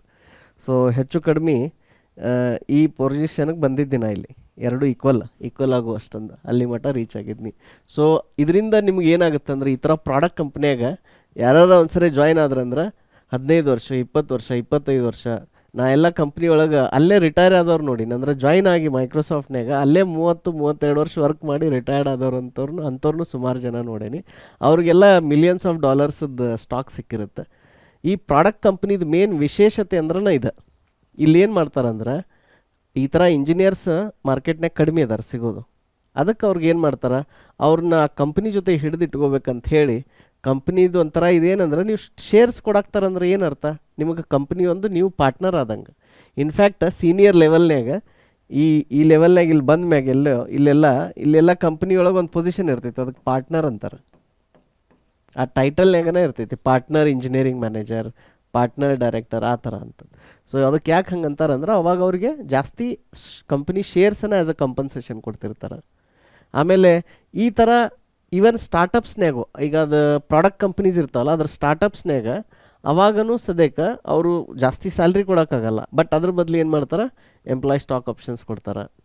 ಅದು ಇನ್ನೂ ಪಬ್ಲಿಕ್ಲಿ ಲಿಸ್ಟ್ ಆಗೋಕ್ಕಿಂತ ಮೊದಲು ಈ ಶೇರ್ಸ್ ಏನು ಕೊಡ್ತಾರಲ್ಲ, ಸ್ಟಾಕ್ಸ್ ಅಥವಾ ಶೇರ್ಸ್ ಇದೇನು ಕೊಡ್ತಾರಲ್ಲ, ಇದರಿಂದ ಸುಮಾರು ಜನರಿಗೆ ಆ ಒಂದು ಪ್ರಾಡಕ್ಟ್ ಕಂಪ್ನಿ ಒಳಗೆ ಲಾಂಗ್ ಕ್ಯಾರಿಯರ್ ಇದ್ರಂದ್ರೆ ಅವ್ರು ಫೈನಾನ್ಷಿಯಲಿ ಇಂಡಿಪೆಂಡೆಂಟ್ ಆಗಿಬಿಡ್ತಾರೆ ಆಟೋಮೆಟಿಕ್ಕಾಗಿ 40-45 ವರ್ಷನಾಗ. ಅಂದ್ರೆ ಏಜ್ ಆ ಲಿಮಿಟ್ ರೀಚ್ ಆಗುವಷ್ಟರಲ್ಲಿ. ಇಲ್ಲ ಸ್ಟಾರ್ಟಪ್ನಾಗ ಇದ್ದರು, ಆ ಸ್ಟಾರ್ಟಪ್ ಏನಾರು ಕ್ಲಿಕ್ ಆದ್ರೆ ಅವಾಗೂ ಸಹಿತ ಅವ್ರಿಗೆ ಏನಾಗುತ್ತೆ, ಸಾಕಷ್ಟು ದುಡ್ಡು ಆಗುತ್ತೆ. ಸೊ ಇದು ಒಂದು ಪರ್ಕ್ ಐತಲ್ಲ, ಇದೊಂದು very high value Perk and very important Perk. ಈ ಥರ ಸರ್ವಿಸ್ ಇಂಡಸ್ಟ್ರಿ ಒಳಗೆ ಕೊಡೋದು ಭಾಳ ಡಿಫಿಕಲ್ಟ್ ಐತಿ, ಅಥವಾ ಆಲ್ಮೋಸ್ಟ್ ಇಂಪಾಸಿಬಲ್ ಐತಿ. ಯಾಕಂದ್ರೆ ಅಲ್ಲಿ ನಿಮ್ಗೆ ನಾ ಹೇಳ್ದಂಗೆ ಮಾರ್ಜಿನ್ ಭಾಳ ಕಡಿಮೆ ಇರುತ್ತೆ. ಸಾಫ್ಟ್ವೇರ್ದು ಮಾರ್ಜಿನ್ ಮೊದಲೆಲ್ಲ ಜಾಸ್ತಿ ಇತ್ತು, ಈಗ ಕ್ರಮೇಣ ಏನಾಗ್ತೈತಿ, ಮಾರ್ಜಿನ್ 20-30% ಅಷ್ಟೇ ಇರೋದ್ರಿಂದ ಏನಾಗ್ತೈತಿ, ಈ ಥರ ಎಂಪ್ಲಾಯೀಸಿಗೆ ಶೇರ್ಸ್ ಕೊಡೋದು ಕಠಿಣ ಆಗುತ್ತೆ. ಆದರೆ ಭಾಳ ಸೀನಿಯರ್ ಲೆವೆಲ್ನಾಗ, ವೆರಿ ಹೈ ಲೆವೆಲ್ನಾಗ ಅವರು I think till today also they can afford to give. So ಇದ್ರ ಬಗ್ಗೆ ಆದಮೇಲೆ ನೆಕ್ಸ್ಟ್ ಏನು ಪರ್ಕ್ಸ್ ಅದಾವಲ್ಲ, they are very general perks. But ಅದ್ರಾಗೂ ಭಾಳಷ್ಟು ಇರುತ್ತೆ. ಏನಂದ್ರೆ ಫ್ರೀ ಟ್ರಾವೆಲ್, ಅಂದ್ರೆ ಆಫೀಸಿಗೆ ಕಮ್ಯೂಟ್ ಮಾಡೋದು, ಆಮೇಲೆ ಫ್ರೀ ಫುಡ್, ಆಮೇಲೆ ಜಿಮ್, ಹೆಲ್ತ್ ಮೆಂಬರ್ಶಿಪ್, ಇನ್ಶೂರೆನ್ಸ್, ಆಮೇಲೆ with nominal cost even insurance for your family. ಆಮೇಲೆ ಎಜುಕೇಷ್ನಲ್, ಇದು ಏನಾರು ನೀವು ಸ್ಕಿಲ್ಸ್ ಕಲಿಬೇಕು, ಟ್ರೈನಿಂಗ್ ಹೋಗ್ಬೇಕಂದ್ರೆ ಅದಕ್ಕೆ ಪ್ರೋತ್ಸಾಹ ಕೊಡ್ತಾರೆ. ಆಮೇಲೆ mentoring by inside leaders and even outside ಲೀಡರ್ಸಿಂದ. ಆಮೇಲೆ ಅಫ್ಕೋರ್ಸ್ ವೆಕೇಷನ್ಸ್. ಇನ್ಫ್ಯಾಕ್ಟ್ ಕೆಲವೊಂದು ಕಂಪ್ನಿ, ನೆಟ್ಫ್ಲಿಕ್ಸ್ ಅಂತ ಕಂಪ್ನಿ ಐತಿ, ಅಲ್ಲಿ ಏನಂದ್ರೆ ನಿರ್ದಿಷ್ಟ ಲೀವ್ಸ್ ಅಂತಿಲ್ಲ, ನಿಮ್ಗೆ ಎಷ್ಟು ಬೇಕಷ್ಟು ತಗೋರಿ ಅಂತ ಐತಿ, ಆ ಥರ ಐತಿ. ಆಮೇಲೆ ಇನ್ಕ್ರಿಮೆಂಟ್ಸ್ ಆಲ್ಸೋ ಏನಂದರೆ ಜನರಲಿ US ಅಲ್ಲೆಲ್ಲ 3-5% ಆ ಥರ ಇರುತ್ತೆ. ಇಂಡಿಯಾದಾಗ 8-10-12% ಬೇಸ್ಡ್ ಆನ್ ಎಕಾನಮಿ ಹೆಂಗೆ ಹೊಂಟೈತಿ. ಈಗ ರಿಸೆಷನ್ ಬಂದಾಗೋದು ಅವಾಗ ಅಫ್ಕೋರ್ಸ್ ಇನ್ಕ್ರಿಮೆಂಟ್ ಅಲ್ಲೂ ಸಿಗಂಗಿಲ್ಲ, ಯಾಕಂದ್ರೆ ಅವ್ರದ್ದು ಕಸ್ಟಮರ್ಸ್ ರೊಕ್ಕ ಕಡಿಮೆ ಖರ್ಚು ಮಾಡ್ತಾರಲ್ಲ, ಹಿಂಗಾಗಿ ಎಂಪ್ಲಾಯೀಸ್ಗೂ ಇನ್ಕ್ರಿಮೆಂಟ್ ಅವಾಗ ಕೊಡೋದು ನಿಂದ್ರಿಸ್ತಾರೆ. ಈ ಥರ ಪ್ರಾಡಕ್ಟ್ ಕಂಪ್ನೀಸ್ ಒಳಗೆ ಇನ್ನೊಂದು ಮೇನ್ ಏನಂದ್ರೆ ವರ್ಕ್ ಲೈಫ್ ಬ್ಯಾಲೆನ್ಸ್. ಕೆಲವೊಂದು depends on again product to product, generalise ಮಾಡೋಕ್ಕೆ ಸಾಧ್ಯ ಇಲ್ಲ. ಆಮೇಲೆ ಆಫೀಸ್ನಾಗನ ಜಿಮ್, ಆಮೇಲೆ all sports facilities, good food ಈ ಥರ ಎಲ್ಲ ಇರುತ್ತೆ. ಸೊ ಯಾರು ಬ್ಯಾಚುಲರ್ಸ್ ಇರ್ತಾರಲ್ಲ ಅವರೆಲ್ಲ ಜಾಸ್ತಿ ಜನ ಆಫೀಸ್ನಾಗ ಇರೋದು ನಾನು ಅಬ್ಸರ್ವ್ ಮಾಡೇನಿ, ಎಲ್ಲ ವರ್ಕ್ ಮಾಡೇನಲ್ಲಿ. ಯಾಕಂದ್ರೆ ಫೆಸಿಲಿಟೀಸ್ ಆ ಥರ ಇಟ್ಟಿರ್ತಾರೆ, ಆ ಥರ ಇರುತ್ತೆ. ಇದು ಪರ್ಕ್ಸ್ ಬಗ್ಗೆ ಆಯಿತು. ಸೊ ಸಾಫ್ಟ್ವೇರ್ ಇಂಡಸ್ಟ್ರಿ ಒಳಗೆ ಅಫ್ಕೋರ್ಸ್ ಪರ್ಕ್ಸ್ ಆರ್ ವೆರಿ ಇದು ಇಂಟ್ರೆಸ್ಟಿಂಗ್. ಆಮೇಲೆ ಇನ್ನು ಕೆಲವೊಂದು ಕಂಪ್ನಿ ಒಳಗೆ ಅವರೆಲ್ಲ ಬ್ಯಾಚುಲರ್ಸ್ ಇದನ್ನು ಶುರು ಮಾಡಿದ್ರು. ಕಂಪ್ನಿ ಗೂಗಲ್ ಆಗಲಿ, ಫೇಸ್ಬುಕ್, ಅಲ್ಲೆಲ್ಲ ಇವನ್ ಲಾಂಡ್ರಿ ಸರ್ವಿಸ್ ಅದಕ್ಕೆ ಐತಿ. ಅಂದ್ರೆ ಅಲ್ಲೇ ಅವರು ಬಾ ಇದನ್ನ ಏನಂತಾರೆ, ಬಾತ್ರೂಮ್ ಇರುತ್ತೆ, ವಾಶ್ರೂಮ್ ಇರುತ್ತೆ, ಲಾಂಡ್ರಿ ಇರುತ್ತೆ. ಸೊ ಈ ಥರ ಇಂಟರ್ನೆಟ್ನಾಗ ಸರ್ಚ್ ಮಾಡಿ ನೋಡ್ರಿ, there are some people who did experiment. ಏನಂದ್ರೆ ಒಂದು ವ್ಯಾನ್ ತೊಗೊಂಡು ಕಂಪ್ನಿ ಒಳಗೆ ಇರೋದು, ಅಲ್ಲೇ ಮಲ್ಕೊಳ್ಳೋದು, ಅಲ್ಲೇ ಊಟ ಮಾಡೋದು, ಅಲ್ಲೇ ಅವ್ರ ಬಟ್ಟೆ ವಾಶ್ ಮಾಡ್ಕೋದು, ಬರೀ ಕಾರ್ ಒಳಗೆ ಬೇಕಿದ್ರೆ ಯಾವಾಗಾರ ಬಂದು ರಾತ್ರಿ ಮಕ್ಕೊಳ್ಳೋದು, ಆ ಥರ ಹಂಗೆ ಕೆಲವೊಂದು ಮಾಡಿದವರು ಬ್ಲಾಗ್ ಅದು ಬರೆದಾರ. ಅದೊಂಥರ ಇಂಟ್ರೆಸ್ಟಿಂಗ್ ಉದಾಹರಣೆಗಳು ಅದಾವ.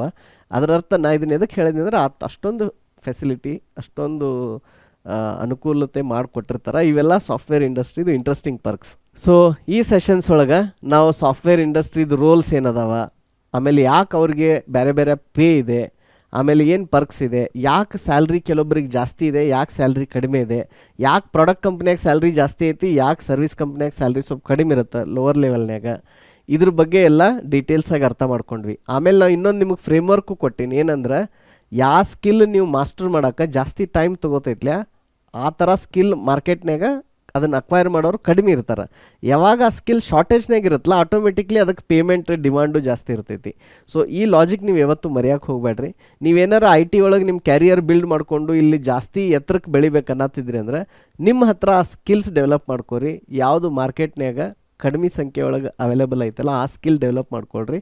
ಆಟೋಮೆಟಿಕ್ಲಿ ನಿಮಗೆ ಪೇನು ಬರುತ್ತೆ, ಪೊಸಿಷನು ಬರುತ್ತೆ, ಪವರ್ ಬರುತ್ತೆ. You will get everything. So let's wind up this session. ಇನ್ನು ನೆಕ್ಸ್ಟ್ ಸೆಷನ್ ಒಳಗೆ ನಾವು ಕೋಡಿಂಗ್ ಬಗ್ಗೆ ತಿಳ್ಕೊಳ್ಳೋಕೆ ಪ್ರಯತ್ನ ಪಡೋಣ.